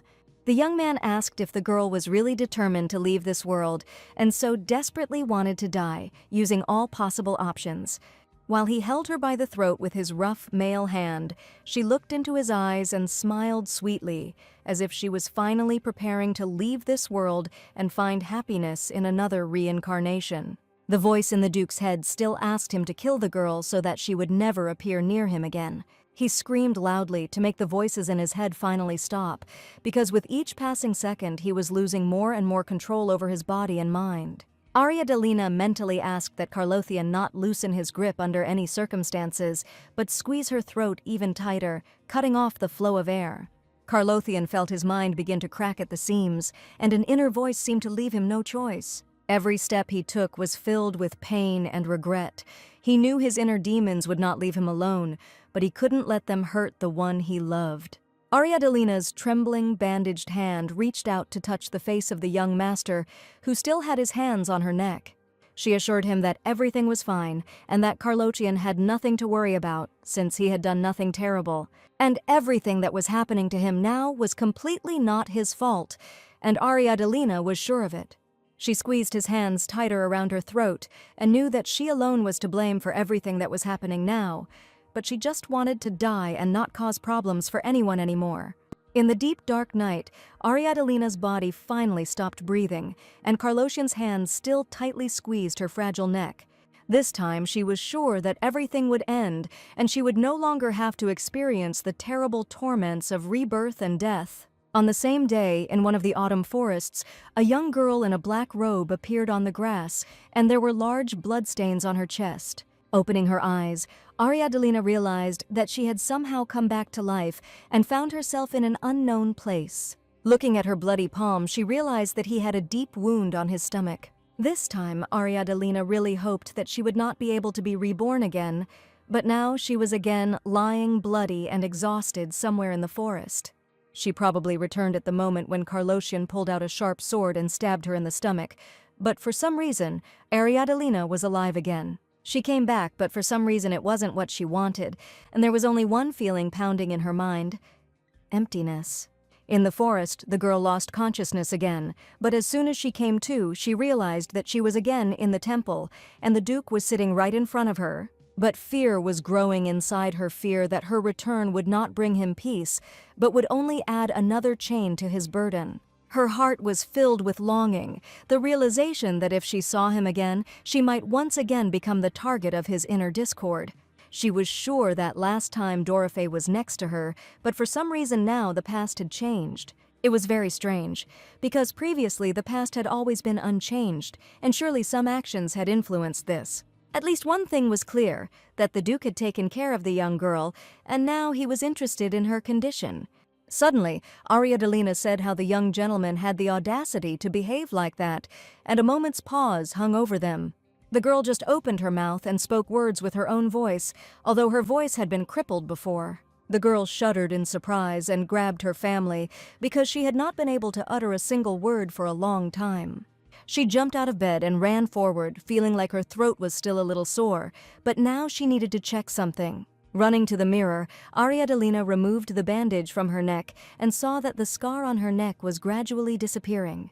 After a long silence, the first thing Ariadalina did was laugh loudly, because she had not heard her own ringing voice for a long time. And that meant she could sing again, even if only a little, and she was incredibly happy to just be able to talk again. Ariadalina had many questions about why she could speak again, and why the scar on her neck was gradually disappearing. And she clearly felt that this rebirth was definitely different from the past, and this was the first time that she experienced a completely different rebirth. Perhaps this happened because someone else killed her, or because the Duke himself killed her. Ariadalina didn't quite understand, but this man could definitely be her key to repeated reincarnations. There were many things that were not described in the novel, but Ariadilina was not sure, but she felt a wild desire to figure everything out and double-check everything again. Once upon a time, Carlothian had been her husband, but now he was only in the status of a former ally. And in order to finally figure everything out and take advantage of this chance, Ariadilina asked the young master to kill her again, because it was necessary for the Duke to do it. Since he was the only key to her reincarnation, Ariadilina asked to do it quickly and right now. After she said a few words, a sharp pain spread through her throat and the girl suddenly began to cough up blood. This meant one thing: it seemed that she had not yet fully recovered, and each reincarnation affected her physical body. The Duke wiped the blood from the girl's face with a handkerchief and told her that he had definitely killed her, and there was no point in repeating it again. Then he clearly realized that it was possible to go back to the past, but he did not understand how this could be reality. And Ariadilina had only one option, that this time she was reborn into a new life alone. Together with Carlothian, who somehow also remembered his past lives and now ended up here. But none of them could be sure of anything now and did not know specifically how what had happened became reality. Carlothian suggested that they sit down together in a quiet environment and talk about what they had wanted to say to each other for a long time. He handed her a notepad and a pen and asked her to use a piece of paper so as not to strain her throat. Carlothian also didn't know why he was involved in this rebirth, but he saw that Ariadilina was completely calm. Since this was not her first reincarnation, and she had returned to the past many times, the change of worlds was not something surprising for her. The Duke was interested in how many times the girl returned to the past, and she stopped counting after 50 times. The Duke could not accept that he had just heard her words, because everything she said seemed simply unreal. Attack Duke. I got into the past for the first time. He was in a painful state and did not understand what was already happening here. No one understood why he came back with Ariana, and there are probably two reasons. The first is that he killed her, and this is the most likely version. And there is also a second one, and perhaps everything that happened was influenced by his mental illness, which reached its peak. And now they have to figure out what was the real reason for the Duke's entry into his past life. Ariadilina remembered that before she died, the Duke's smaller figure glowed pink. That evening the sword shone throughout the room, and the Duke did suffer from mental illness, and perhaps it was not because he killed the girl. Perhaps he is also simply connected to her constant reincarnations. But this time, something went wrong. Before this, Ariadilina had always killed herself, and this was the first time she had been killed by someone else, so the reason they returned together was because Carlothian took her life with his own sword. This turned out to be the most likely theory, and Ariadilina prepared to listen attentively to the Duke's suggestion. In response, he was very surprised that all this time the girl had been taking her own life, and this was not her only time.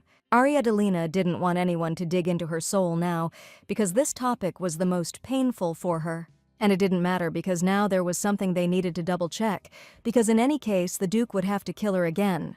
He couldn't believe that all this time, every time Ariadilina died, she was reborn and returned back about 100 times.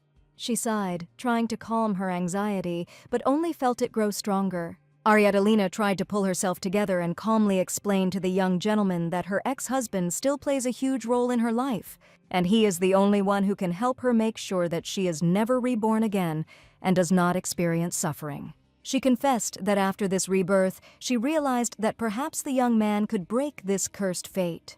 The heroine still believed that she could stop her reincarnations and again asked the venerable Duke to help take her life, but he rudely replied that the girl should not ask him to do this anymore. The Duke said he did not want to become the husband who killed his wife, and that would be a heavy burden for him.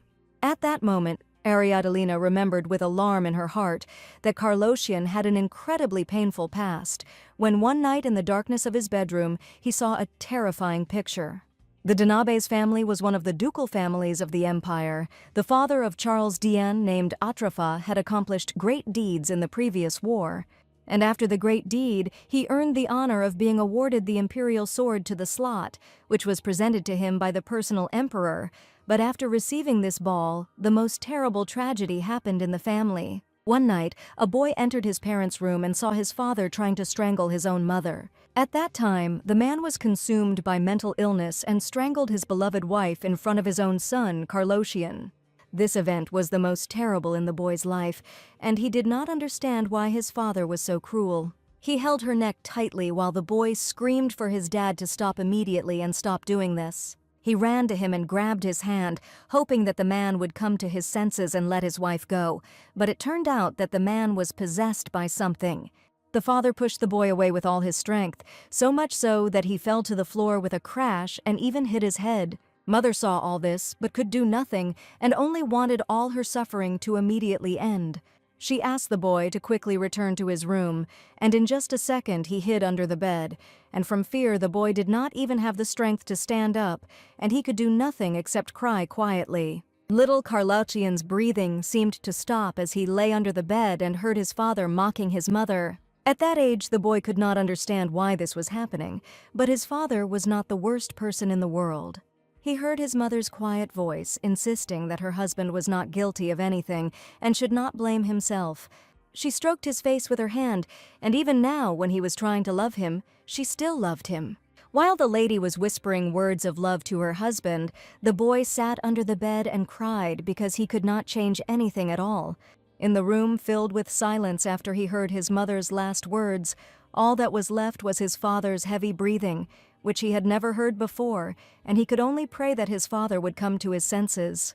Finally, with the dawn, when the first sun illuminated the room, a cry of despair echoed throughout the room, and it became clear that sanity had returned to the father.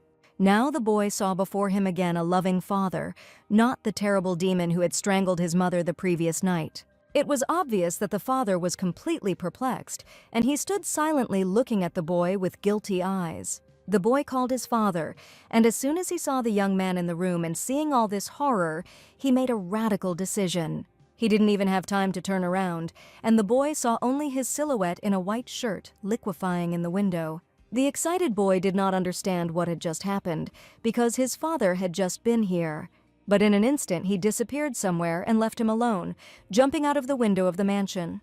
Carlosian carefully approached his mother's bed and saw that her body was still lying on the bed where he and his father had just recently slept peacefully. At that moment, the butlers and maids burst into the bedroom, shouting what had happened here last night.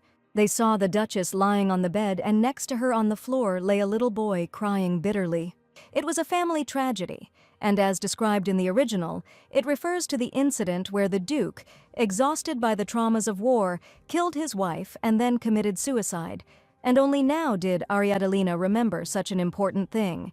The Duke's childhood had left indelible marks of pain on him, and his soul was still full of anxiety and fear. She remembered his eyes, full of deep pain and inner struggle. The people took the young man's hands in theirs and sincerely asked for forgiveness for everything she had done, and for all the pain she had caused the young master with her actions.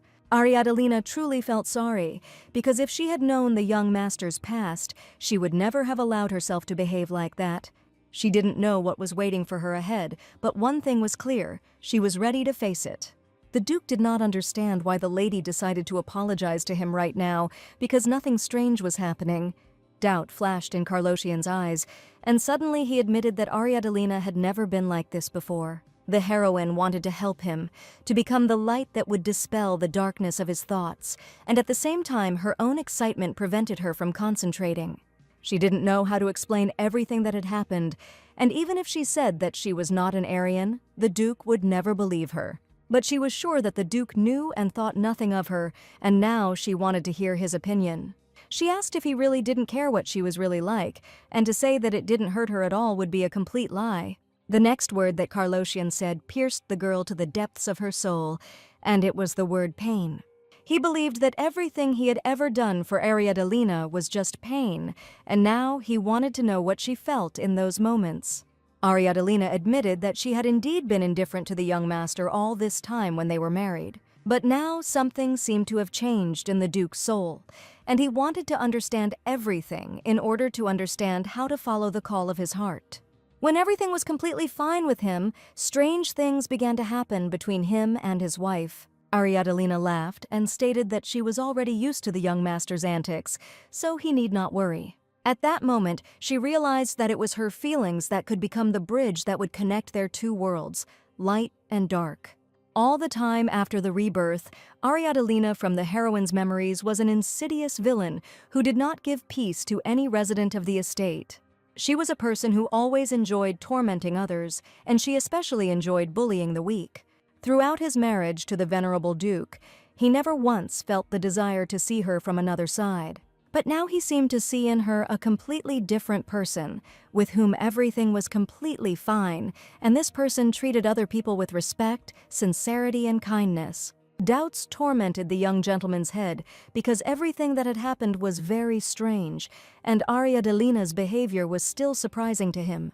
Un said that he would tell the high priest that they were going to take her with them, but if she stayed here, the priest would continue to mistreat her. The Duke left the girl's room and went to the high priest to inform him of his final decision.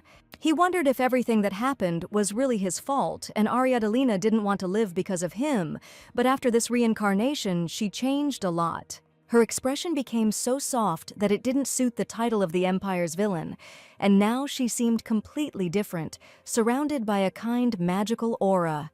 Being sure of this, Karloshin realized that now he had to make completely different decisions. On his way, he met a princess who all this time did not know how the girl felt and what was happening to her. She was very glad to see the Duke, who immediately informed her that Ariadalina seemed to be doing quite well. The lady admitted that she was very worried and even did not sleep for several nights waiting for some news. The Duke decided to immediately inquire what kind of person Ariadalina was for the Dorofei, since they had been in a relationship for many years. Dorothy did not understand why the Duke decided to clarify this issue right now, but he urgently needed her opinion. Dorothy laughed and said that as soon as she met the lady, she always looked to her like an abandoned, aggressive kitten, because she is constantly on guard and hissing, and this is exactly how a kitten reacts to a stranger, and this comparison is very funny for her. But in reality, everything Ariadalina did was an attempt to avoid her own unbearable mental pain. She could only strike first to defend herself, and that was precisely why she behaved so unworthy. Dorofei felt that every time Ariadalina deliberately hurt her, she still looked unhappy, as if something made her do it. There was no joy in her eyes from violence or majestic power, but only deep sadness and doomed melancholy. There were times when Dorothea was also offended by her, and even saints are not always kind and sincere, and once, due to Ariadalina's fault, she even had to apply a curse. All people are incredibly different, but everyone has their own motives for actions and the feelings that fill them.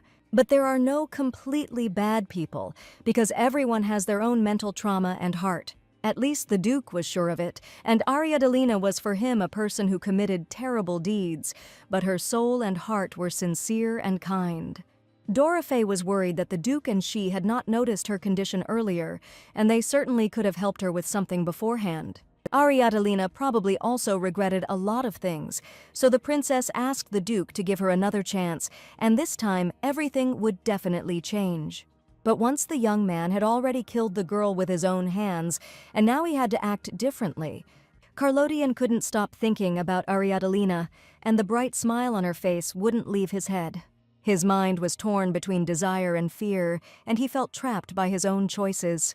When Ariadalina arrived at the Carlosian estate, kind people helped her take a bath and escorted her to her room. But after numerous reincarnations, the lady finally realized that she had experienced too many events during all this time. But now she needed a little time to think things over because she couldn't leave her voice in that state. After some time, Ariadalina woke up from a wild pain that engulfed her entire body, piercing every cell. She was curled up on the bed in severe pain, and her head felt like it was splitting into hundreds of little pieces. Suddenly she heard many voices in her head, which claimed that she hated the Duke and must definitely kill him, and this voice filled the girl's mind more and more with each passing second. All this time, the Duke had been closely watching Ariadalina's behavior, and today he was surprised that she had gone to her bedroom at such an early hour. The butler reported that the lady had gone to bed before sunset, and this was so unexpected for everyone. He asked for today's medicine to be prepared, and the butler respectfully went to fulfill the master's request. Carlotian didn't understand why this was happening right now and right after the full moon, because they say that mental illnesses become incredibly aggravated at this time. And today he will be able to sleep only if he takes medicine, but still this solution was temporary and it is necessary to find another way. Just as the Duke thought about this, he saw a magical light coming from a sword near his desk. He clearly saw that the most precious stone on the ball was emitting a magical light, and it was becoming brighter and brighter. As soon as the sword started to flash, it meant that mental illness was approaching the young master, but now even the first symptoms had not appeared.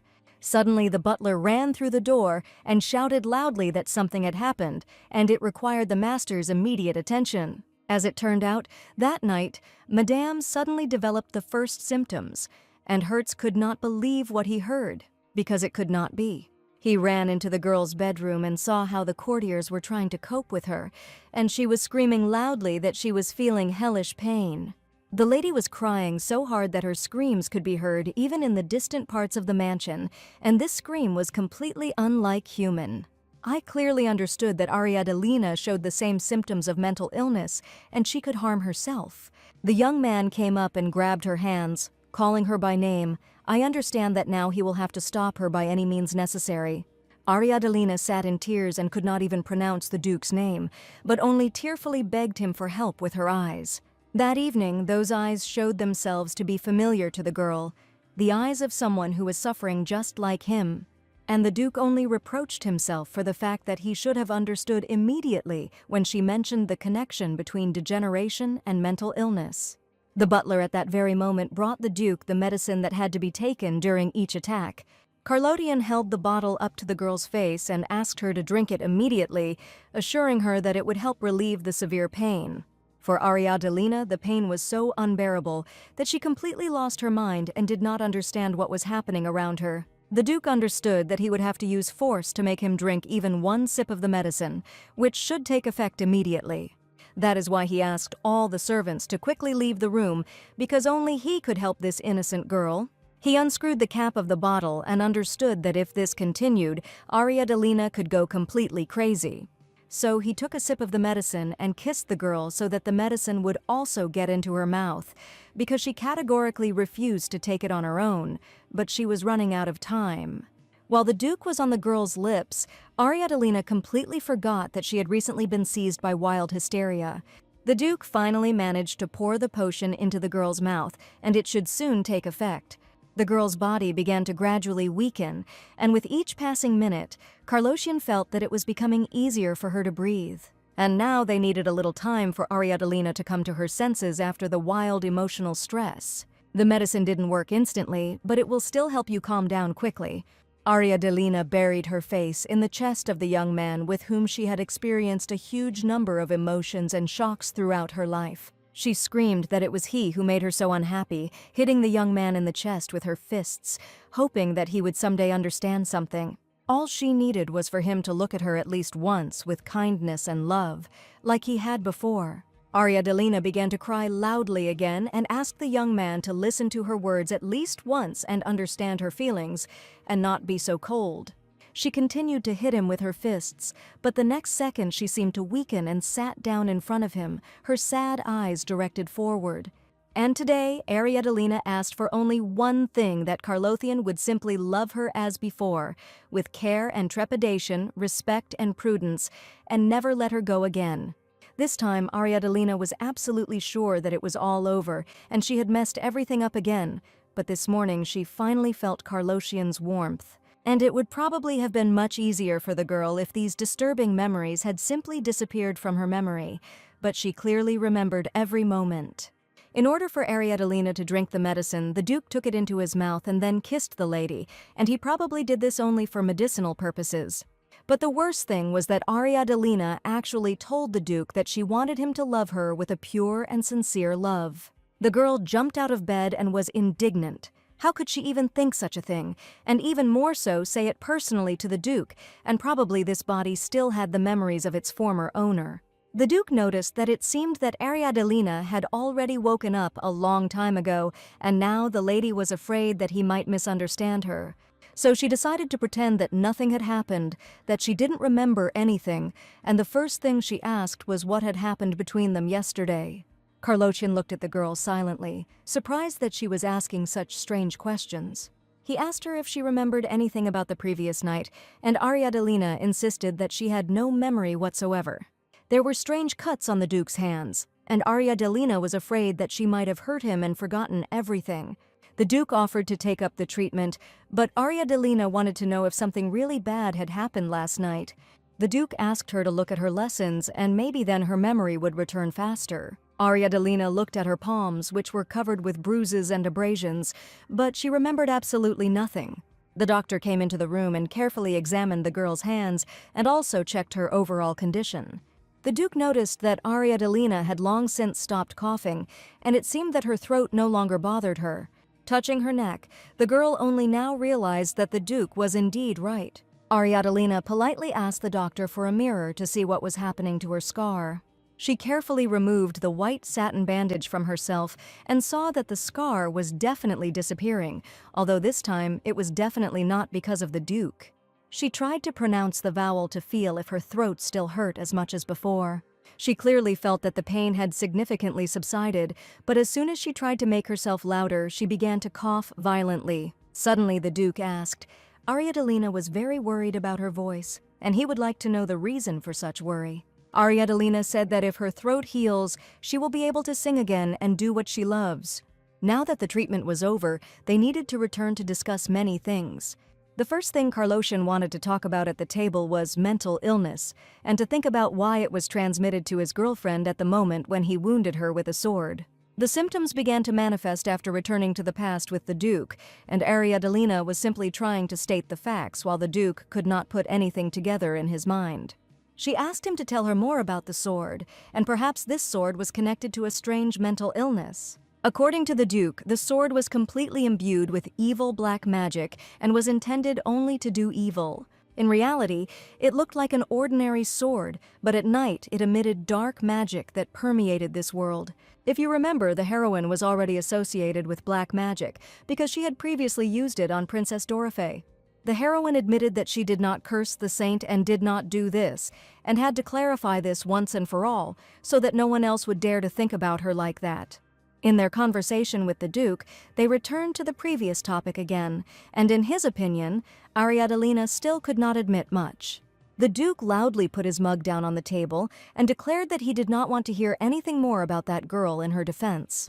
He looked at her menacingly in the eyes and told her to get out of there immediately, and that he didn't want to hear another word from her. Ariadalina stopped dead in her tracks, and the Duke's loud words struck her like lightning.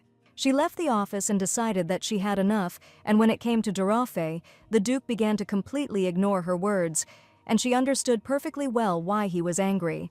He was probably just pretending to give the girl a chance, but he could at least pretend that he still believed her. But everything does not happen as Ariadalina had imagined, and the cold-blooded Duke continued to behave ruthlessly. The events of this day unfold in the majestic imperial palace, where something interesting happens every day. The venerable lady's favorite flowers were yellow roses, which always decorated her room.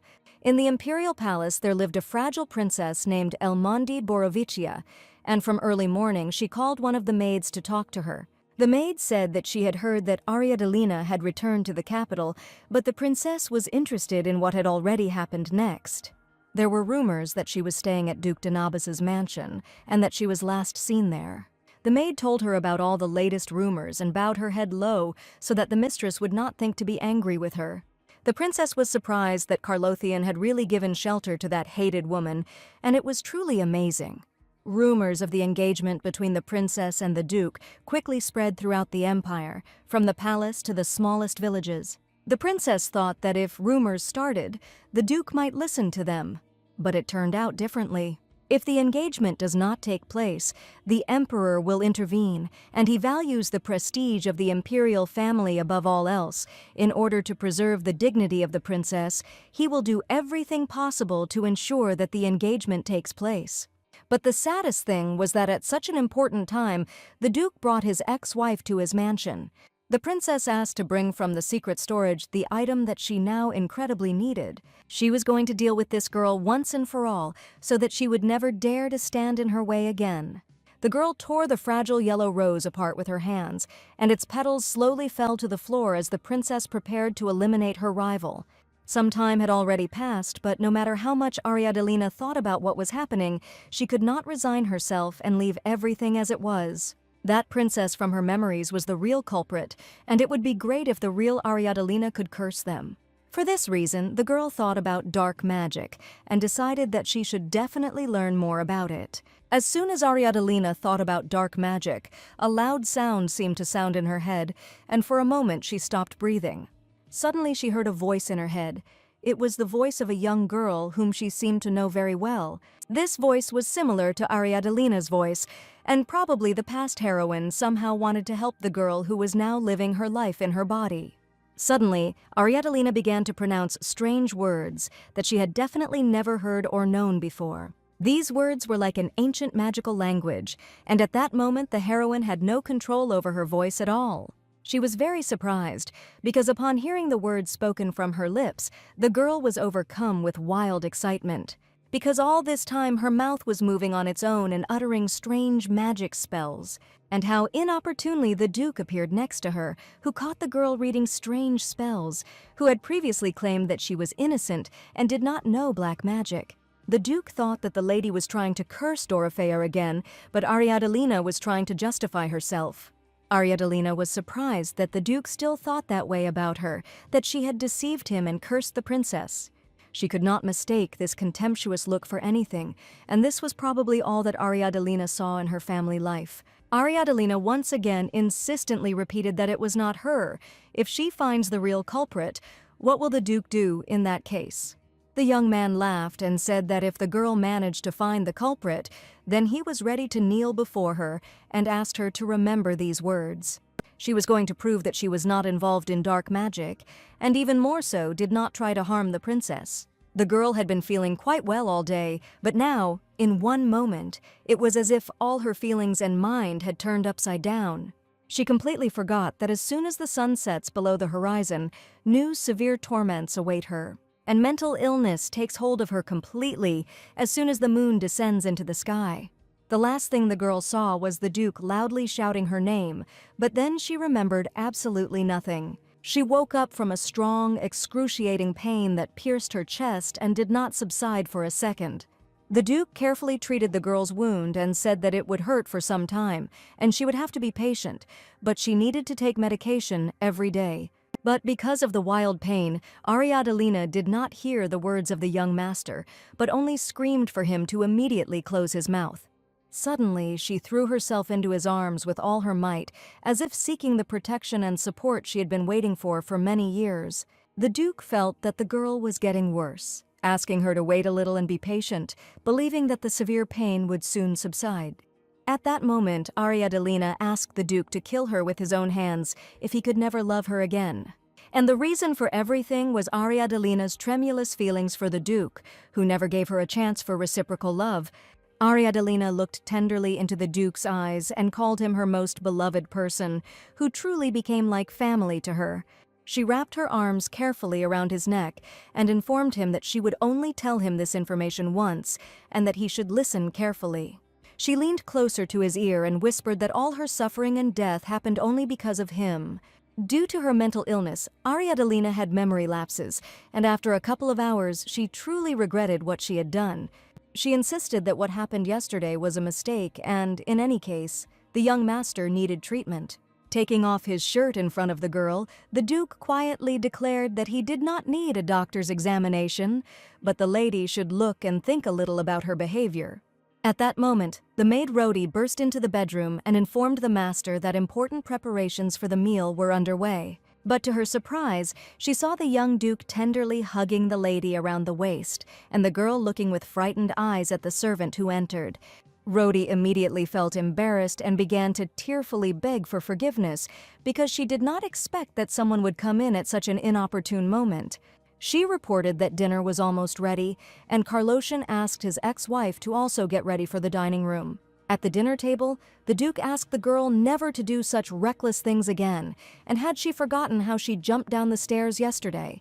Ariadalina insisted that she did not do it on purpose and only felt very dizzy due to illness, so she fell down the stairs. The Duke laughed because she was saying this to someone who has lived with such a disease all his life and knows very well how it goes. This disease has been intensifying hidden resentments and hatreds, and these feelings do not come out of nowhere. Rather, it is a suppressed desire that comes to the surface. And this means that her desperate request for love yesterday was not at all fictitious words or the words of a madwoman. Yesterday, Ariadalina tearfully begged for the Duke to finally love her, and only now did she realize that this was truly her sincere desire, and not only hers, but the previous heroine's. A few days later, Ariadalina continued to think about this situation, but she still could not find any answer. So she walked around all morning, gloomy and lost in her thoughts, when the maids announced the master's imminent arrival. Yesterday, the Duke mentioned that an important guest would arrive today, whom the lady had not met before. But in the distance, she saw a bald man who immediately approached the maid and invited her to have a pleasant time together. She saw that the man behaved in an insolent manner, and by such behavior he dishonored the honor of the Duke, whom he had come to visit. This scoundrel openly pestered every maid who passed by him. He touched them by the waist and did not let them pass, and the agitated maids did not understand what to do with the stranger. The man was Count Doffelman, a skilled businessman, and she had often heard his name when she was a duchess. One of the maids attracted him more than the others, and he began to brazenly ask the girl about her beautiful body. But unfortunately, the maid was just a servant and had to endure any antics so as not to disgrace the name of the duchy, and it is unknown how much longer she would have endured if at that moment Ariadalina had not appeared and loudly called the man by name. Putting his hands on the maid's waist, the man saw Ariadalina and recognized her because he had also heard about this person. This man's gestures were unpleasant. His manner of speech was incredibly rude, and it was completely unpleasant to be around him. Ariadalina didn't even try to fight when the man became even more impudent, but snatched the maid from his strong hands, with which he had just held her by the waist. The man was sure that the naughty girl would be punished, because she had just dared to speak rudely to him. Ariadalina asked the maid to go to the mansion and promised to sort everything out herself. Today the lady was more confident than ever, because everything was in perfect order, and the maid just had to do as usual. The lady was left alone with the impudent man while the maid ran to the other servants to tell them what had happened. Ariadalina felt anger building up inside her, and she stopped, clenching her fists and glaring at the Count. She took a step forward, her presence filling the space with tension. She was determined to end this humiliation, and her voice sounded like a bolt of lightning. This man had long recognized Ariadalina and asked why she was here, and during all this time, the lady had not changed at all. He claimed that she ignored people at the last party, which is why he remembered her that day and they had met before. Ariadalina remembered how this rude young man tried to flirt with her at the ball and was rejected that day. And there was no chance that Ariadalina would be interested in anyone other than Carlosian, and that was probably their plot destiny. The man grabbed her hand without waiting for her answer, because right now he wanted the girl to fulfill his requests or just talk to him. Surely he had shown some sympathy towards her last time, and all this time he could not forget how the fair-haired lady rejected him. Ariadalina didn't want to spend another second with this scoundrel, so she wiped her hand with all her might. The squabble had been going on for a long time, and Ariadalina wanted Carlothian to come quickly and see everything that was happening. But the impudent man continued to pester the girl, and this time he grabbed her soft pink dress and tore off a piece. For some reason, Ariadalina felt excited, but at that moment she realized that she needed to run right now.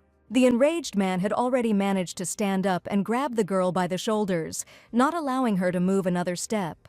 He asked her if she was upset that the esteemed Duke had not paid attention to her and promised to love her as much as she wanted.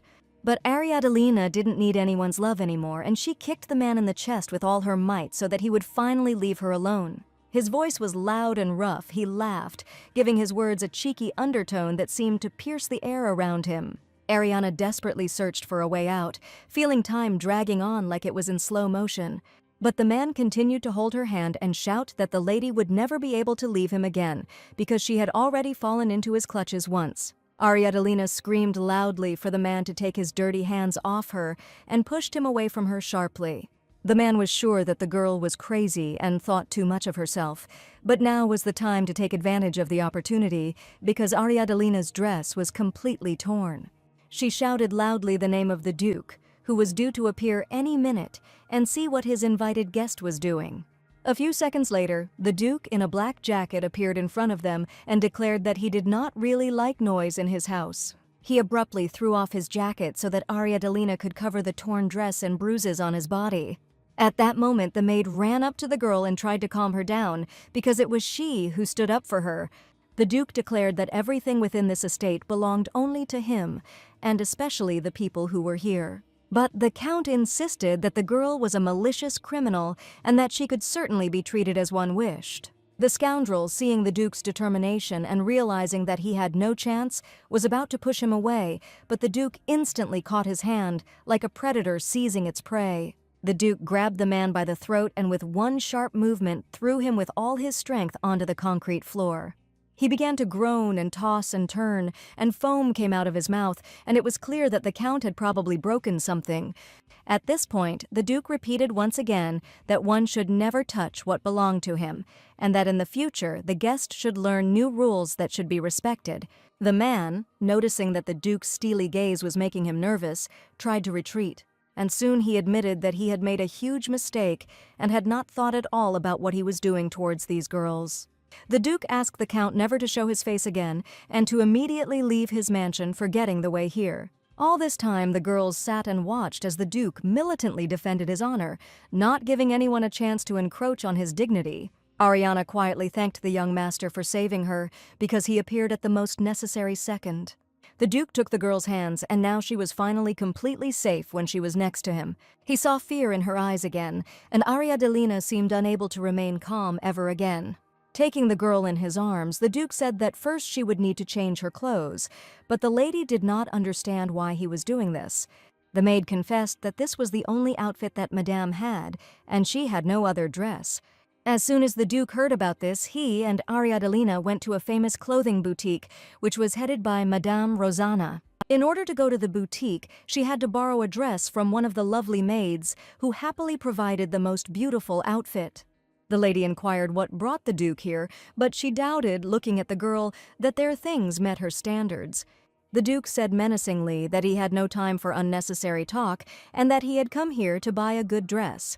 The lady immediately took the girl's measurements and could not understand whether the Duke had divorced his wife. And if it becomes known that she personally sewed a dress for the villain Ariadalina, the store's reputation could suffer greatly. Rosanna took measurements with a measuring tape and warned the lady not to move or get distracted, because taking measurements was very important. The lady smiled and admitted that if Rosanna herself were to sew her a beautiful dress, she would look forward to it with great impatience. And after her words, Rosanna was very surprised. Was Ariadalina always so sweet and polite, because they always spoke as if she were the most cruel villain? She came out to the Duke and warned him that the girl would soon change her clothes, so he should wait a little. Rosanna stood next to the Duke, waiting for the Empire's greatest villain, for whom she had just decided on a dress, to come out. A few minutes later, Ariadalina appeared before the Duke and Rosanna in a completely new guise. The blue satin dress hugged Ariadalina's figure beautifully, giving her grace and sophistication, and the deep color of the dress emphasized her fair skin, creating a wonderful contrast. It seemed that the young gentleman liked the blue color, and Ariadalina looked very bright in this dress. The Duke asked to try on another dress, and Rosanna noted that even if this girl was a criminal, she was still his ex-wife, and the Duke was too cold towards her. Ariana somehow wanted to diffuse the situation and liven up the Duke a little, who sat there with a humble look, like a rock. She continued to reconcile various luxurious dresses, and a few minutes later her attention was caught by a charming red outfit. In the next dress, the girl's shoulder line was simply magnificent, and each dress really emphasized her refined figure. Ariadalina looked beautiful in any dress and was more dazzling than the most expensive diamond, so Rosanna asked to bring all the dresses they had. Rosanna also personally brought out for the girl a particularly pearl necklace with a precious blue stone in the form of a pendant. She admitted that this necklace will highlight Ariadne's elegance, and the blue gemstone is incredibly suitable for her eyes.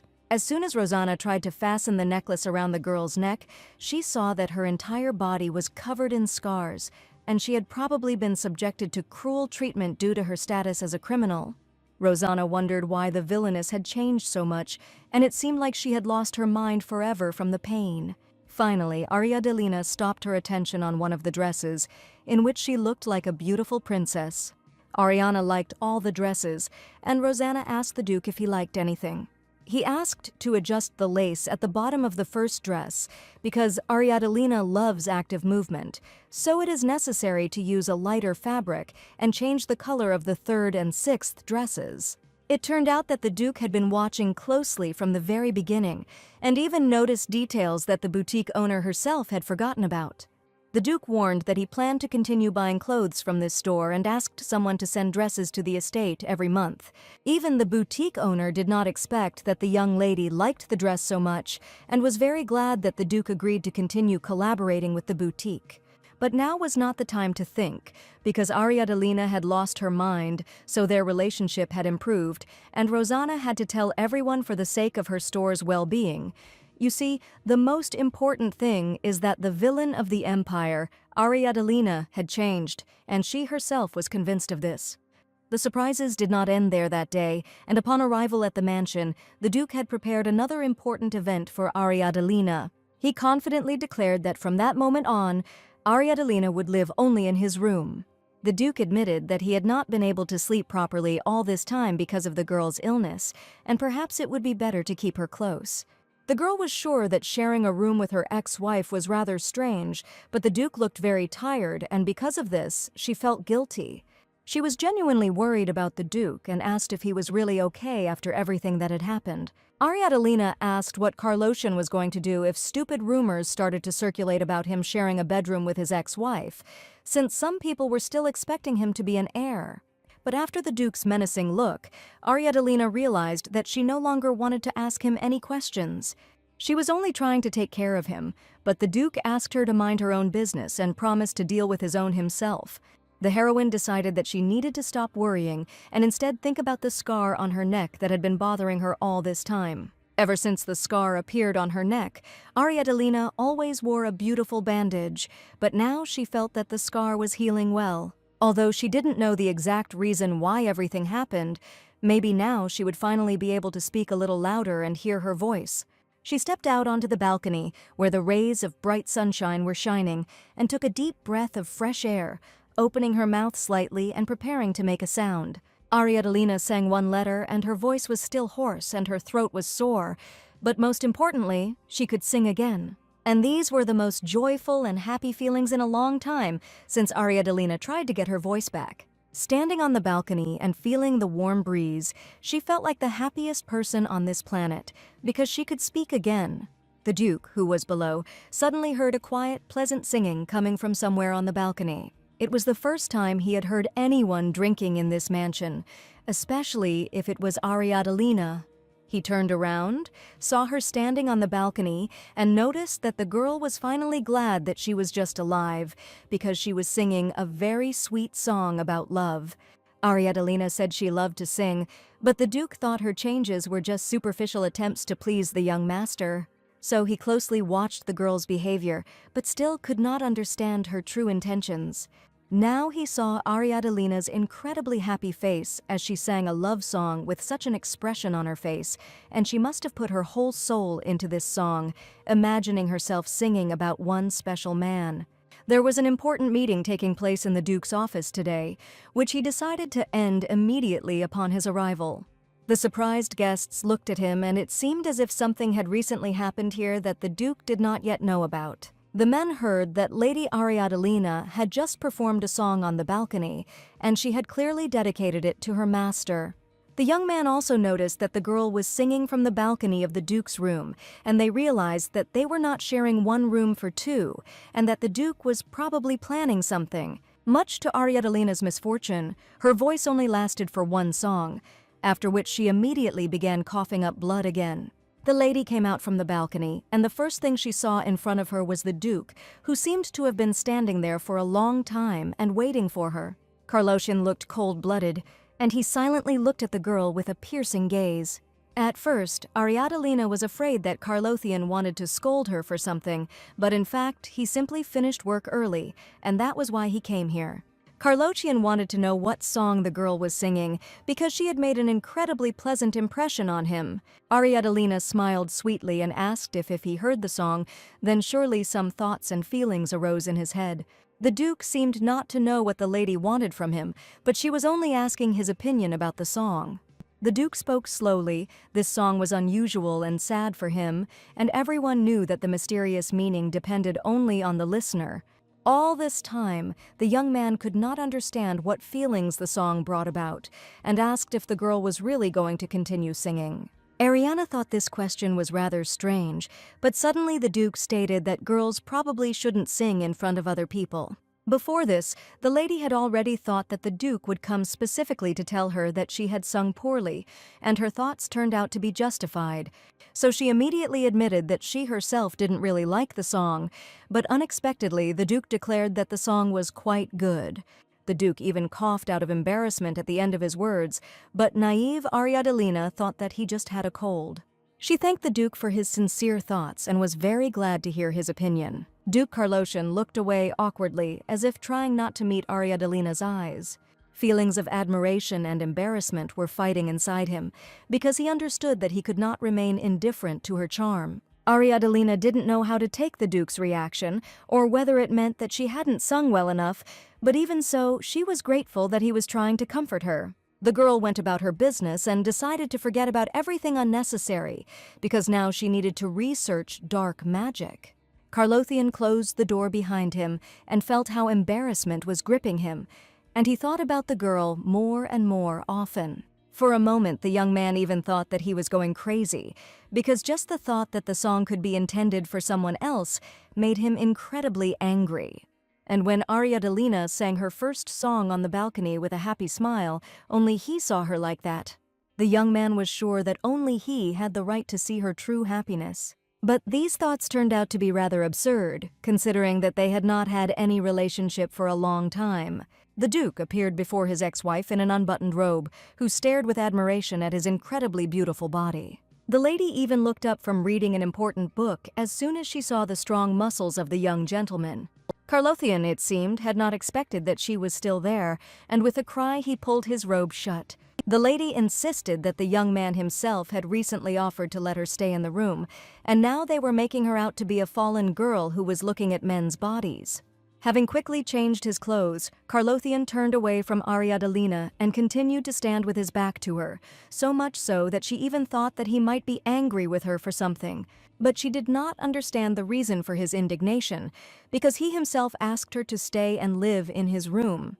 The girl was reading a history book with great interest, while Karlothian was surprised that she had not studied it as a child. But probably such privileges were available only to the heirs of the appointed ranks, and ordinary commoners were not allowed to do so. The Duke carefully placed the girl on his lap, and at that moment Ariadalina realized that she was definitely ready for madness. She wanted to know more about this disease and wondered if there was any way to cure it. According to Karlothian, forbidden books were kept in the basement, and one could find something there to read about dark magic. Ariadalina experienced the most tender feelings for the Duke, which seemed to become stronger with every moment as soon as he was near. Coming closer, the girl decided that she could no longer hide her emotions and hugged the Duke, feeling the tension gradually go away. The lady spoke tender words of love to him again, her fragile arms wrapped tightly around his muscular neck. Her embrace was full of warmth and care, and Ariadalina hoped that the Duke would also feel how much he meant to her. The next morning, the heroine woke up again in the young master's bed, and today she clearly felt how, after a night spent with dark magic, the sun was simply blinding. That night she couldn't sleep until dawn again, so she probably needed a little more rest. Having gotten out from under the heavy arm with which the young man was hugging the girl, she remembered that the forbidden books were in the basement. Opening the bedroom door, she immediately met the maid, who asked why the mistress had woken up so early and whether she would like to have breakfast. The heroine didn't want anyone to worry about her anymore, so she asked the maid not to worry and that she would manage on her own. While the girls were talking, they did not notice how a young maid approached them and accidentally knocked over a bucket of water right in front of Ariadne's feet. The girl was frightened and tearfully asked for forgiveness, assuring that she had simply rushed and that it was the same child that Ariadne had seen before.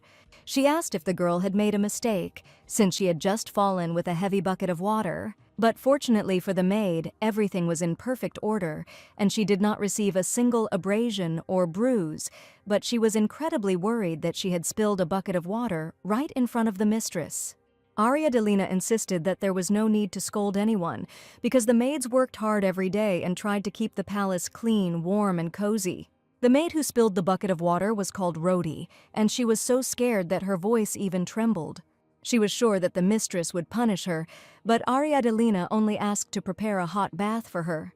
After immersing herself in hot water with aromatic oils, Ariadne finally exhaled and realized that she simply had to leave before the Duke woke up. But to her great surprise, the door to the bathroom opened, and as if nothing had happened, the Duke walked in a bathrobe. He froze in place as soon as he saw the girl in the bath, and she was also surprised by his appearance. Seeing Carloshan enter, the girl tried to act naturally and try to change the subject, so she immediately asked if the Duke would like to join in. But in response, he only walked out and slammed the door, leaving the girl alone with her bath procedures. Sitting on the sofa with a menacing look, the Duke asked if the lady always behaved so carelessly. Ariadne was perplexed, because he himself had said to stay in this room, and he himself had just entered without knocking. These circumstances made the heroine a little nervous, because the Duke himself suggested living in the same room, and now he constantly doesn't like something. The maid, seeing the lady, asked worriedly if everything was okay with the master, since the Duke had just entered the bathroom. And she was sure that Ariadne and the Duke should have already established a warm relationship, but nothing was happening between them yet. Having changed into a new dress, all the maids admired how beautiful the mistress looked, like a sweet angel who had come down from heaven. It was an aristocrat's clothing made of expensive fabric, and even the home outfit looked magnificent. While the maid was carefully combing Ariadne's hair, she remembered that a letter had recently arrived for her. As Madame Rosanna said, Ariadne looks so remorseful that she is almost unrecognizable from the past actions that she villainously committed.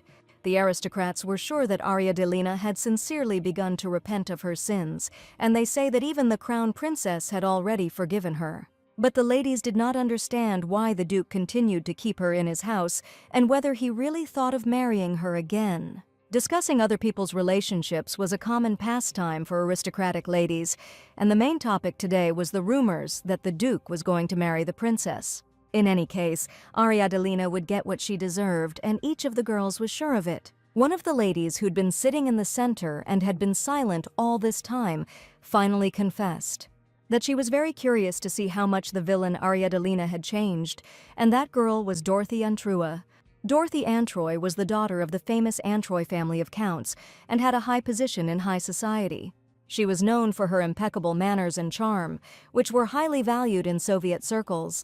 But above all, she was famous for her close friendship with Crown Princess Dorothea, which also contributed to the lady's high status. At tea, one of the girls asked if Dorothy had received an answer from Ariadne to the letter she had sent recently. Dorothy was sure that rumors should not be blindly believed, but apparently Ariadne really repents of her sins. And in response, she even sent a letter with an invitation at the beginning, although she only thought that Ariadne would simply accept the invitation. The girl was most interested in how she would deal with the guests, given her well-known status as a criminal. One of Dorothy's friends insistently asked to take her with her because she was interested in Ariadne and her changes. Dorothy was delighted that her friends wanted to go with her, and if Ariadne was as kind as rumors claimed, she probably wouldn't mind if the number of guests increased a little. On that cool evening on the balcony, Dorothy couldn't understand why the young man was now saying that he wasn't going to be her partner. The venerable Marquis Seth politely stated that he would accompany the Countess and was forced to ask Dorothy's forgiveness. The girl did not understand, because just recently she and the Marquis had agreed that he would be her escort, and now he was radically changing his mind. Dorothy could not understand why the young man chose this particular woman, because she was sure of the sincerity and reciprocity of his feelings. But the Marquis only coldly asked the girl to watch her words, because he was sure that he had already apologized to her enough. And at that moment, Dorothy harbored a strong grudge against Ariadalina, whom she hated and decided that she would never forgive again, and tea drinking in the duchy with her promised to be fun. The maid entered the mistress's room and asked if Lady Ariadalina was ready to appear before the guests. She wore a luxurious sky-blue dress with a thin veil, emphasizing her incredible figure. Ariadalina looked absolutely gorgeous today, but she felt a certain lack of confidence in herself since the lady who sent the letter was initially unknown to her. But now she knew that Dorothy was the very girl whose partner the previous Ariadalina had stolen because she often attended parties with different men. Rumor has it that the scandal with someone else's partner caused quite a stir in Soviet circles, and Ariadalina often found others to save face at the event. The heroine was sure that the Marquis definitely went first, and the heroine simply agreed, and it is unclear why false rumors spread. Now the man who had lost his partner had personally sent an invitation to tea, and Dorothy probably had something in mind, but it was also impolite to answer her. Since she had told the Duke everything, and he had given permission for the tea party to take place, she no longer had any excuses for refusing. But there was another rumor that had been circulating in social circles lately, and Ariadalina was a little worried about it. The maids said, they say, that Lady Ariadalina received forgiveness and became a completely different person, and she no longer finds meaning in her atrocities, and became incredibly kind. And this is how they now talk about her in Soviet circles. It is not good for any high-ranking noble to be the subject of rumors, no matter how good or bad the content. Those rumors were spread by the lady from the dress shop, but Ariadalina was sure that everything was in order, since she was no longer a noblewoman anyway. This tea party must have definitely had some hidden purpose, and soon Dorothy and her friends appeared on the threshold of the ducal mansion. Dorothy brought more guests than had been agreed upon, and the lady admitted that everyone was worried about Ariana and just wanted to see her. The trick didn't work with Ariadalina, and she happily invited all the girls who weren't supposed to be at the event. Ariadalina confessed that since she was indebted to Dorothy, she asked forgiveness for the modest preparations. The lady politely informed her that everything the Duchess had done was simply superb, and Ariadalina had probably done a good job. Dorothy apologized for calling the girl a Duchess, since she had long been deprived of that title. The girls were watching the villain Ariadalina's behavior closely, but today she looked so calm, but each of them thought that the lady was very worried inside.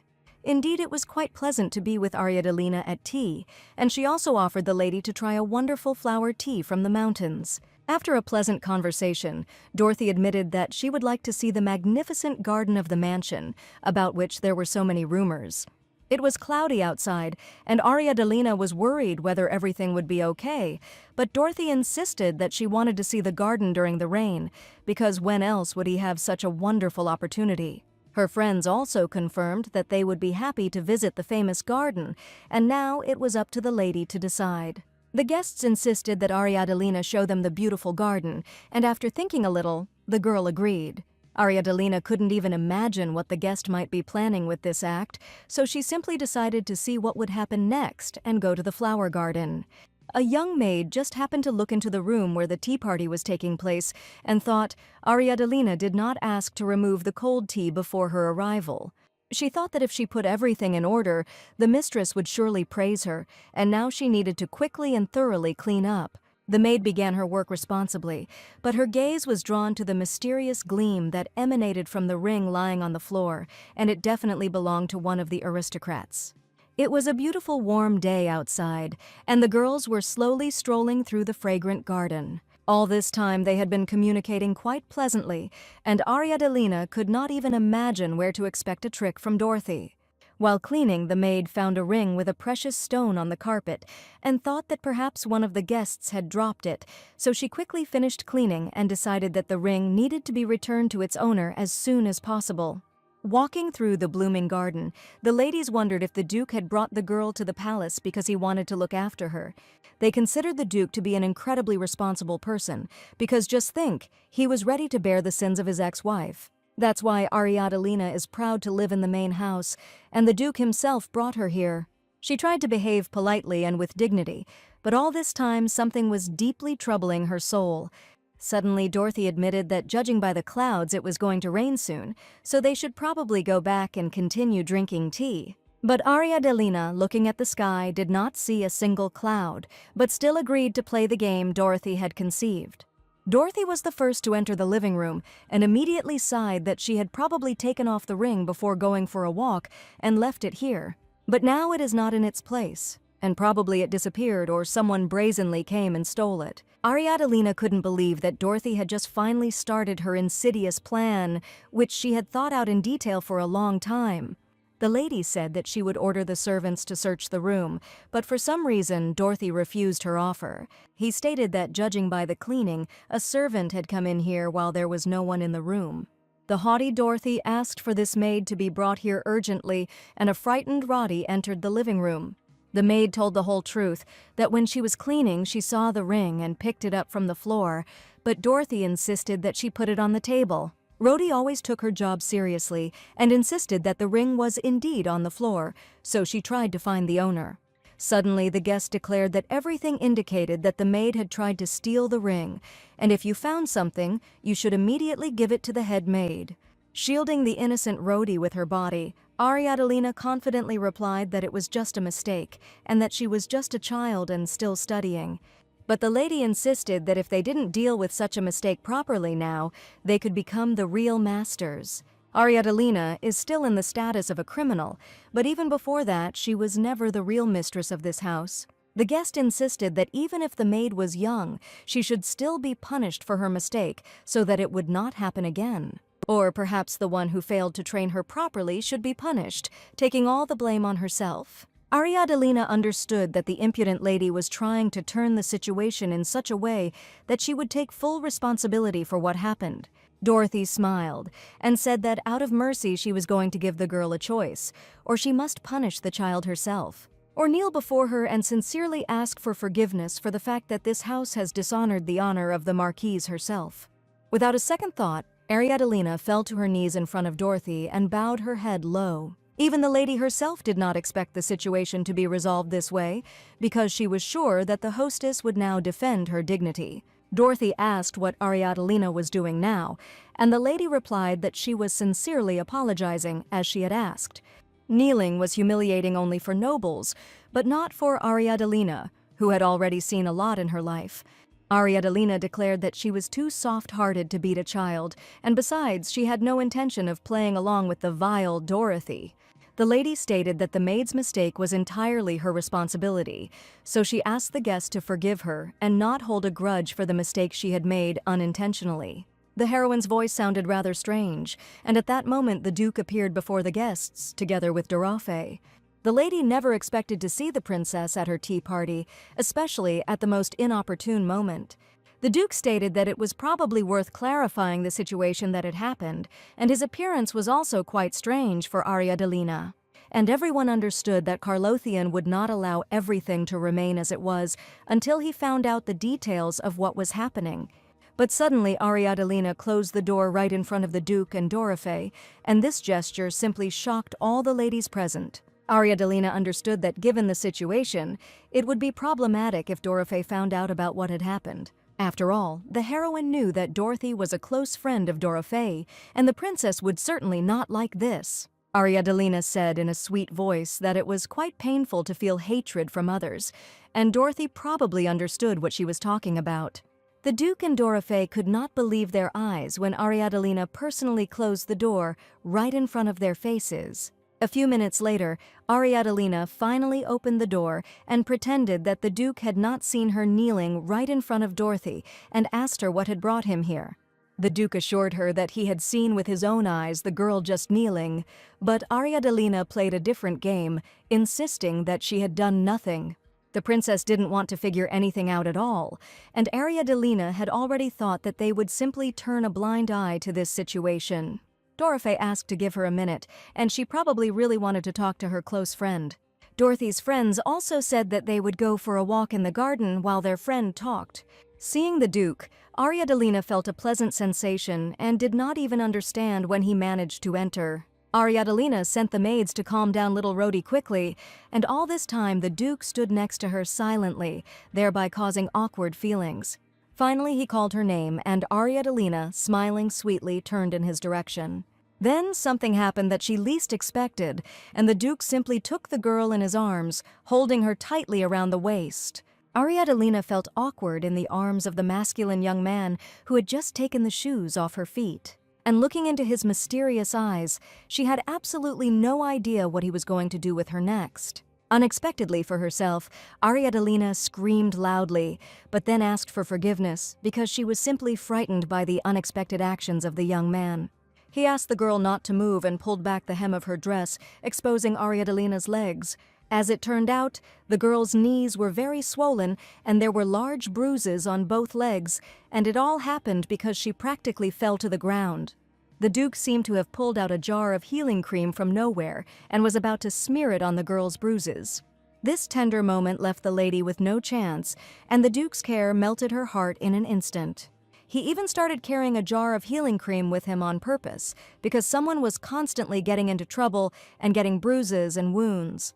The Duke gently rubbed the oil on the girl's knees and lowered the hem of her dress while she continued to sit on his lap and look straight into his eyes. At this moment, the secular ladies who arrived with Dorothy were standing on the palace grounds and were talking about how Lady Ariadalina had really changed. They couldn't believe that they had just seen with their own eyes how Ariadalina, for the sake of a servant, knelt before the princess's friend. At this tea party, everyone had gone too far, but now everyone had to sort out their feelings and attitudes towards each other. The ladies were incredibly worried about the friendship between the princess and Dorothy, because their relationship had been strained lately. Dorothy asked if her friend had really pulled off the scam with the ring and if it had all been a setup. Dorothy could understand everything simply by looking at her friend, and today she came to find out how Ariadalina was doing and remembered that Dorothy had also come here.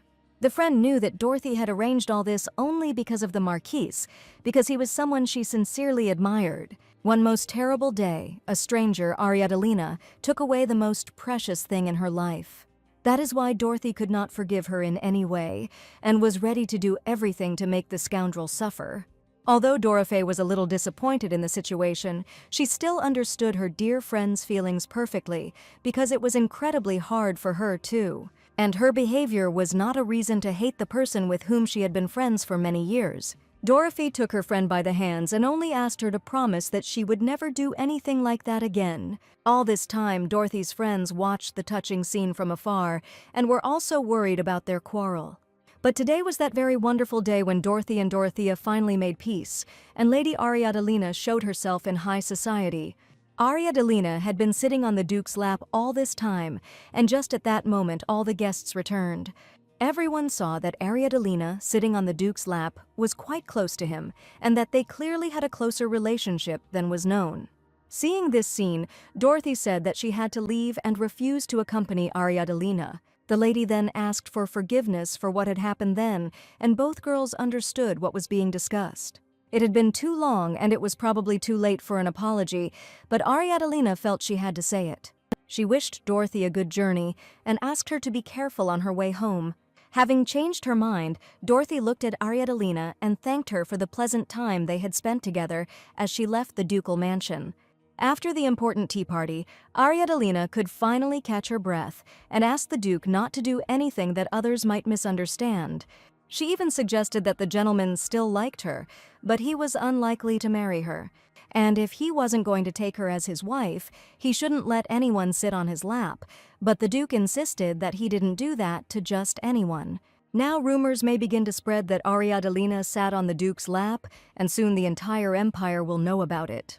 The Duke admitted that he had actually come to give the girl one thing, and that he had a key in his palm. It was the same key to the cellar below, which contained ancient books about the mysterious magical powers that the Duke had reported earlier. The lady decided to look for the necessary books alone, because the Duke had too much to do right now. On her way to the basement, Ariadalina met a maid in front of her, who immediately addressed her. It was Rhodey, who was incredibly worried about the lady, as well as about her knees, on which she had to stand in front of the Marquise. The lady insisted that she was perfectly fine, but her swollen face was visible from afar because the maid had been crying and worrying all this time. It was from the maid that she found out that there was no basement in the main building, and if we were talking about the basement in the outbuilding, it was currently used as a warehouse. And Carlothian didn't even say where exactly this basement was, sending the girl into complete obscurity. I seem to have remembered that there is another slightly strange place in the Duke's mansion that few people know about. The girl stopped near the wall where the painting hung, and Ariadalina couldn't figure out where the basement door could be. Knocking on the wall, the maid noted that this wall sounded different, so she thought that if there was a secret storage room in the mansion, it might be here. The girls promised each other to keep it a secret, and Rhody hurried back to work so as not to distract her mistress. Ariadalina continued her search for the mysterious door to the basement, knocking on the walls of the corridor. Her attention was drawn to the keyhole, behind which the door was probably hidden, but suddenly she heard a strange sound. And the girls' guesses were not wrong, because the next second the door to the basement creaked open. Ariadalina's interest got the better of her, and she realized that she absolutely had to see what was in this mysterious basement. There were shelves with a huge number of books, and the heroine could not even imagine that there could be so many of them here. She looked with interest at the shelves on which stood numerous books on various rituals and mysterious magic. Ariadalina had no idea where to start looking and moved towards the first shelf that caught her attention, from which she took out a book about the basics of black magic. The essence of black magic is a curse, and since it is magic that contradicts the moral and world order, its use entails serious consequences, so first it was necessary to find a partner. Black magic had the ability to attract each other, so a partner was simply necessary to use the power. When the black magic of two magicians resonates, its effect is amplified many times over, and this is a mutual benefit of the union. After thinking for a moment, Ariadalina realized that this was even similar to their situation with the Duke. But all this was only temporary, and the moment black magic comes together, a huge disaster can happen. For the heroine, this was the worst possible development of events, and there could be no other option with a magical union. Ariadalina spent quite a few hours in the basement with the books, and during this time the girl was incredibly tired, but she didn't even look at a small part. She confessed to the Duke that it was difficult to find the cellar because he left without explaining anything, but the lady still found everything herself. The Duke even allowed her to keep the key and do as her heart desired. The heroine knew that she just needed to quickly find a way for them both to be safe, but her head ached incredibly from the heavy thoughts. She suddenly felt difficulty breathing and realized that the corset of her dress was pressing hard on her chest, and this garment always brought a lot of problems. She turned her back to the young man and asked him to untie his laces so that she could get a breath of fresh air. After her words, there was a long silence, and Ariadalina even asked if the young man had heard her request. The Duke's hand slowly reached towards the girl's back. She understood that they argued and quarreled every day, and was the young man really worried about such a trifle? After all, every time he simply made her even more nervous, experiencing unpleasant sensations and a heavy burden on his heart. She didn't understand why the young man couldn't just unbutton her dress, but he admitted that he had never actually done that before. The Duke felt more and more tenderness towards this girl, and he understood that the embarrassment was leaving, giving way to joy and mutual understanding. At that moment, Ariadalina felt incredibly stupid, asking such frank things of the venerable gentleman. His hands were shaking slightly, and he could feel the warmth of her body filling the space between them. Ariadalina, noticing his confusion, smiled, and this smile seemed to dispel his worries. It was full of trust, and this gave him strength. When the last knot was untied, he met her gaze, and in that moment, time seemed to stand still, their eyes filled with emotions that they both tried to hide. Ariadalina was silently drowning in the charm of the young gentleman, and even in the past she was like that. For several mornings in a row, Ariadalina woke up in the Duke's arms, and today she realized that she had already gotten used to waking up like this. Her throat was getting better and better every day, but for some reason she was sure that this was only temporary happiness. She looked at the sleeping Carlothian and gently stroked his head to wake him up. But instead, the sleeping Duke, without opening his eyes, gently put his arm around the girl's neck and again threw her onto the bed, covering her with a blanket. so she found herself back in bed in his arms, and the sleeping young man didn't even wake up. She asked what the young man was doing when all she wanted was to get up in bed. But in an unexpectedly gentle voice, Karloshin whispered that he would like to stay with her a little longer and meet this beautiful morning, but they both knew that now was not the time for this. But they could not leave each other because they simply enjoyed being together. Ariadolina used to be a cruel villain, but in this life she was a different person, and in the arms of this man she experienced strong feelings. But before they had time to enjoy the beautiful, calm morning, the butler entered the bedroom and shouted loudly that something bad had happened. He reported that an urgent order had come from above and asked if the venerable Duke was okay. Ariadolina was surprised that such an urgent order could be sent so early in the morning, and she was very interested in this news. As it turned out, a messenger from the royal palace had arrived, who had been sent by the emperor himself.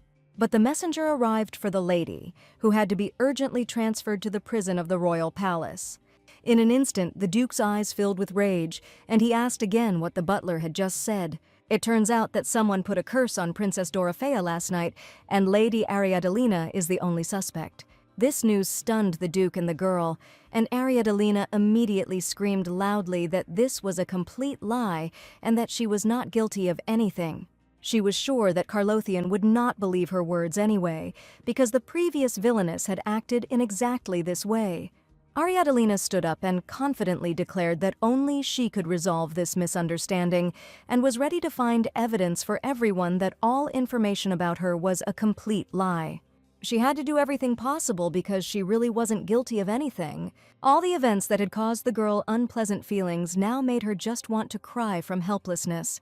But the curse happened again, and exactly at the moment when it was supposed to happen, and Ariadolina suspected that it was most likely the work of the princess. She must have just been irritated by her close contact with the Duke, and the heroine was focused on restoring her voice, and at some point simply lost her vigilance. The imperial guards who came for the criminal reported that the imperial family had ordered the girl's arrest for attempted murder of the crown princess. There were a lot of people standing in the duchy's living room, and Ariadolina was even surprised that they all came just for her alone. And everything turned out to be much more terrible than she could have imagined, because the heroine definitely did not expect such an outcome of events. The Duke came to the girl's defense and asked if they were really going to arrest her just on the basis of an assumption when the situation was still unclear. Karlothian was now behaving with dignity, despite the fact that he assured that he would never trust this girl again. The guards tied Ariadolina's fragile hands with strong ropes and prepared to take the lady to the dungeon for criminals. The rope pulled the girl's hands hard, and the person who was pulling her forward didn't think at all about whether she was in pain or not. As soon as he began to lead the girl out of the duchy, the Duke ran up to her and grabbed the lady by the waist so that the guard could not move her. Ariadolina felt the warm touch of his hands, and even in this terrible moment, she felt his support.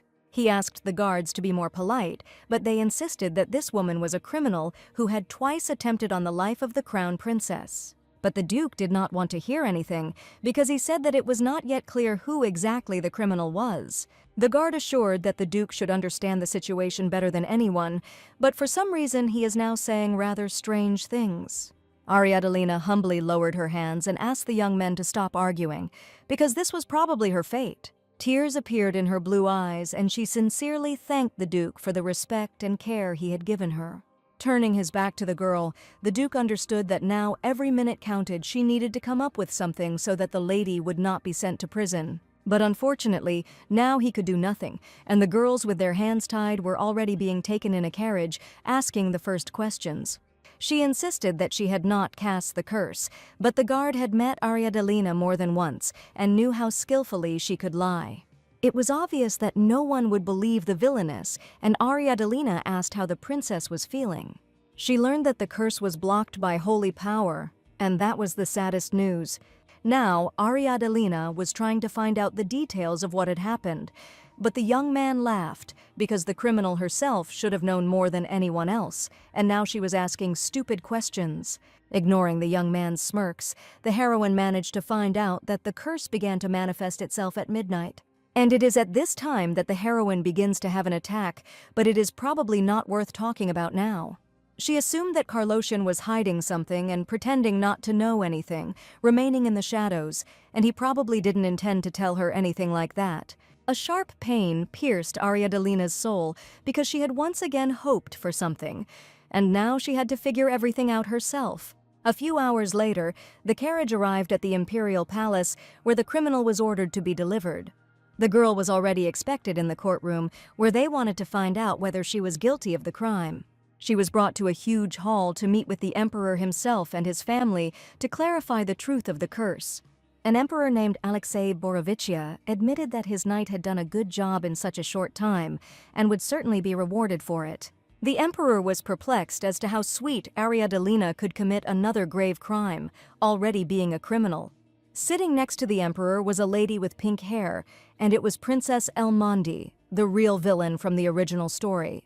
Kneeling before the imperial family and holding the rope that bound her hands, Ariadalina again confidently declared that she had done nothing. But the empress shouted menacingly that no one had given the girl the right to speak, but the heroine was sure that the suspect could at least say something in his own defense. Moreover, Dorothée probably believed Ariadalina and not her husband, but for some reason in this situation she could not say anything. To finally prove her innocence to everyone, Ariadalina proudly raised her head and admitted that at that time she was absolutely in no condition to cast a strong magical curse. Dorothée believed that Ariadalina had nothing to do with this, but those present were still interested in the details of what happened. Now the girl had to provide evidence, since she so confidently confirmed her impunity. Ariadalina wondered if she could talk about her mental illness, but she was afraid that if she mentioned it, she would immediately be considered a black witch. They can use this as evidence that she is using black magic, and while the lady remained silent, everyone thought that she had nothing more to say. Dorothée asked the young man to stop asking a one-sided question, because he kept asking whether Ariadalina was guilty of the crime.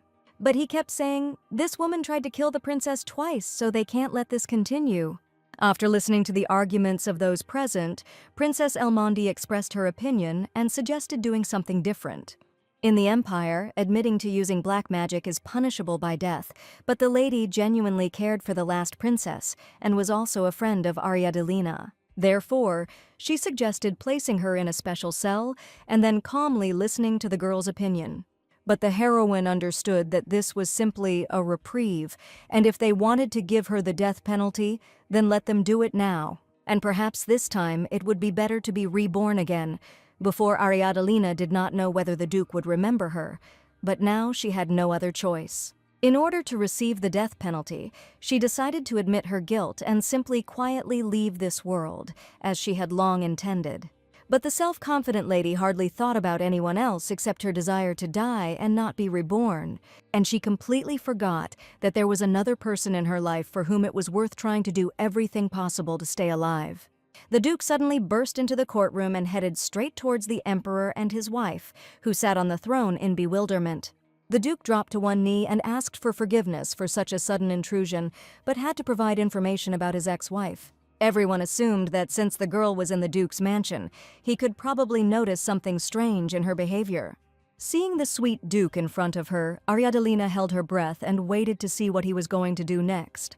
And is this young man really going to tell her right now about the dark magic she used last time she was a villain? Looking into the eyes of the Emperor, with his head held high, the Duke admitted that the criminal had done nothing while the curse was being cast. The young man who most of all wanted to punish Ariadalina jumped up from his seat indignantly. The Empress asked if the Duke could prove his words, and in response to this, unexpectedly for everyone, he answered in the affirmative. The Emperor asked the Duke himself if he really knew that the girl had done nothing, but now he was interested in where Carlotian got such information. The heroine knew that to prove this, she had to mention the crazy disease, but it was his huge secret. She was sure that Carloshan would not do this, but the young man stated that at that very moment the criminal was with him. The princess asked if the Duke really wanted to say that he had been with this woman all this time, and could they really have been together at such a late hour, since the curse was cast around midnight. The Duke continued to confirm her words that exactly at midnight he was with his ex-wife, and was that really a problem? Someone present loudly called the girl unworthy of forgiveness, declaring that all the rumors about her were completely true. Playing along with the Duke, Ariadalina stated that she did not want to create problems for the young master, so she did not admit it earlier. But since these two had once been married, it was understandable, because the couple was surely destined to be together again. Ariadalina didn't want everyone to perceive the situation this way, but now she had absolutely no right to. The Duke suggested that while people were checking his mansion, Ariadalina should be taken into custody and asked that everything be completed as quickly as possible. Approaching the girl, the Duke extended his hand to her and asked if she really planned to sit tied up like that any longer. She couldn't believe that Carlosian had just saved her in front of the imperial family, and the first thing she did was thank the young man for such an act.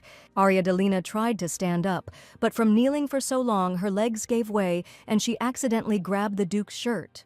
She couldn't stay on her feet and fell to the floor, but at that moment all the buttons on the young gentleman's shirt came undone, and everyone saw his naked torso.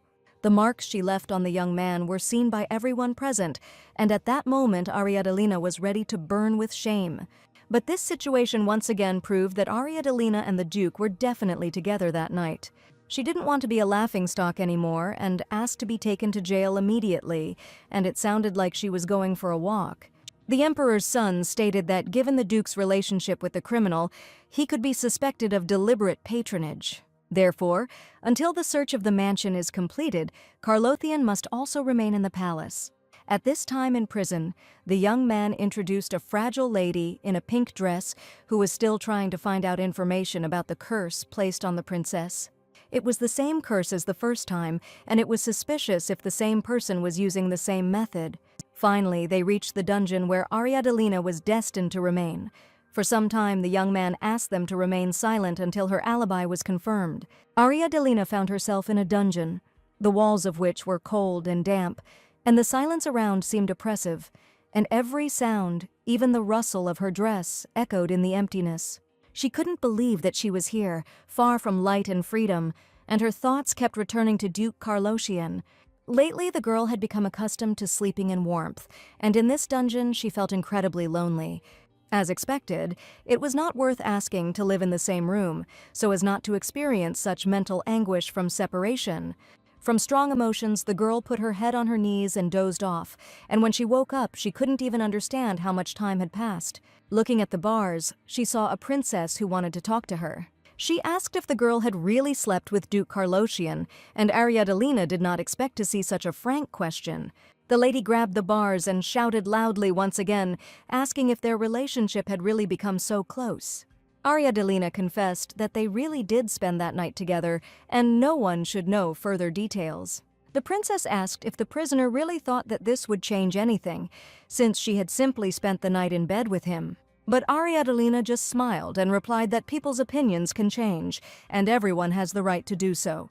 The princess's gaze was incredibly cruel, and the heroine felt a terrible hatred for Ariadalina, and the princess clearly wanted her to die when she was still locked in the monastery. Even for the villainous Ariadalina, this sounded too cruel, but she had liked the princess before. Ariadalina admitted that the princess once helped her when she ended up in BTS, and there was nowhere to expect help from. This information was in Ariadalina's memories, and the princess was the only one who had ever treated her well. The girl admitted that she really trusted the princess, and she asked to say it again. Without hiding her feelings, Ariadalina repeated once again that she had trusted the person who was next to her all her life.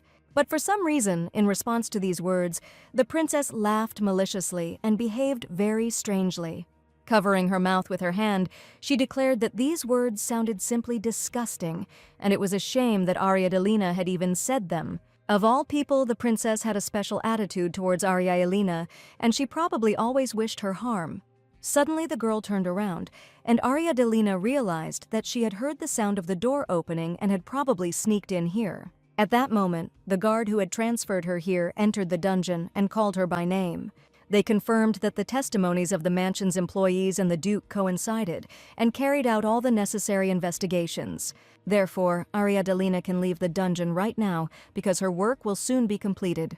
Ariadalina believed that everything would work out for the best, and with special joy she stepped over the bars of the dungeon. She wasn't going to tell anyone that the princess had come to talk to her, because that would probably get her into big trouble.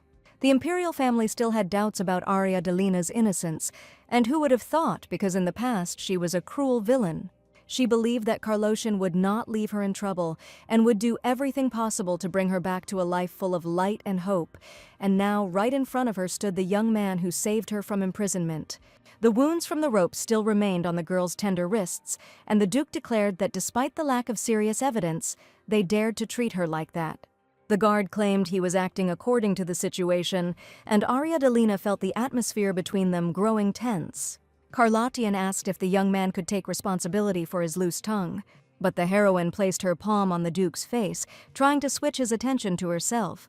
She smiled and asked me to simply return to the duchy because she was very cold to me, and she didn't want any sort of showdown at all. The Duke was only too glad to return with the lovely lady back to the mansion, so he deftly picked her up in his arms and finally took her with him. Ariadne cried out that she could walk herself, but the young man smiled and joked that she was very slow, and that this way they would get to the carriage faster. It's funny, but Ariadne was still worried about the Duke's remarriage, because there would certainly be a scandal with his ex-wife. Whatever the rumors, there are many people who want to marry the Duke because, after all, he is quite a famous and respectable man. And now, considering that the girl no longer had status, she would not be able to become the mistress of his house. But now she didn't care, because this was the minimum retribution for all the sins. That evening, the princess could not find peace, and her head was filled with terrible, frightening thoughts. She didn't understand why everything happened this way, and Ariadne again remained unpunished. She felt how she hated this girl, who was always getting in her way and was already getting on her nerves.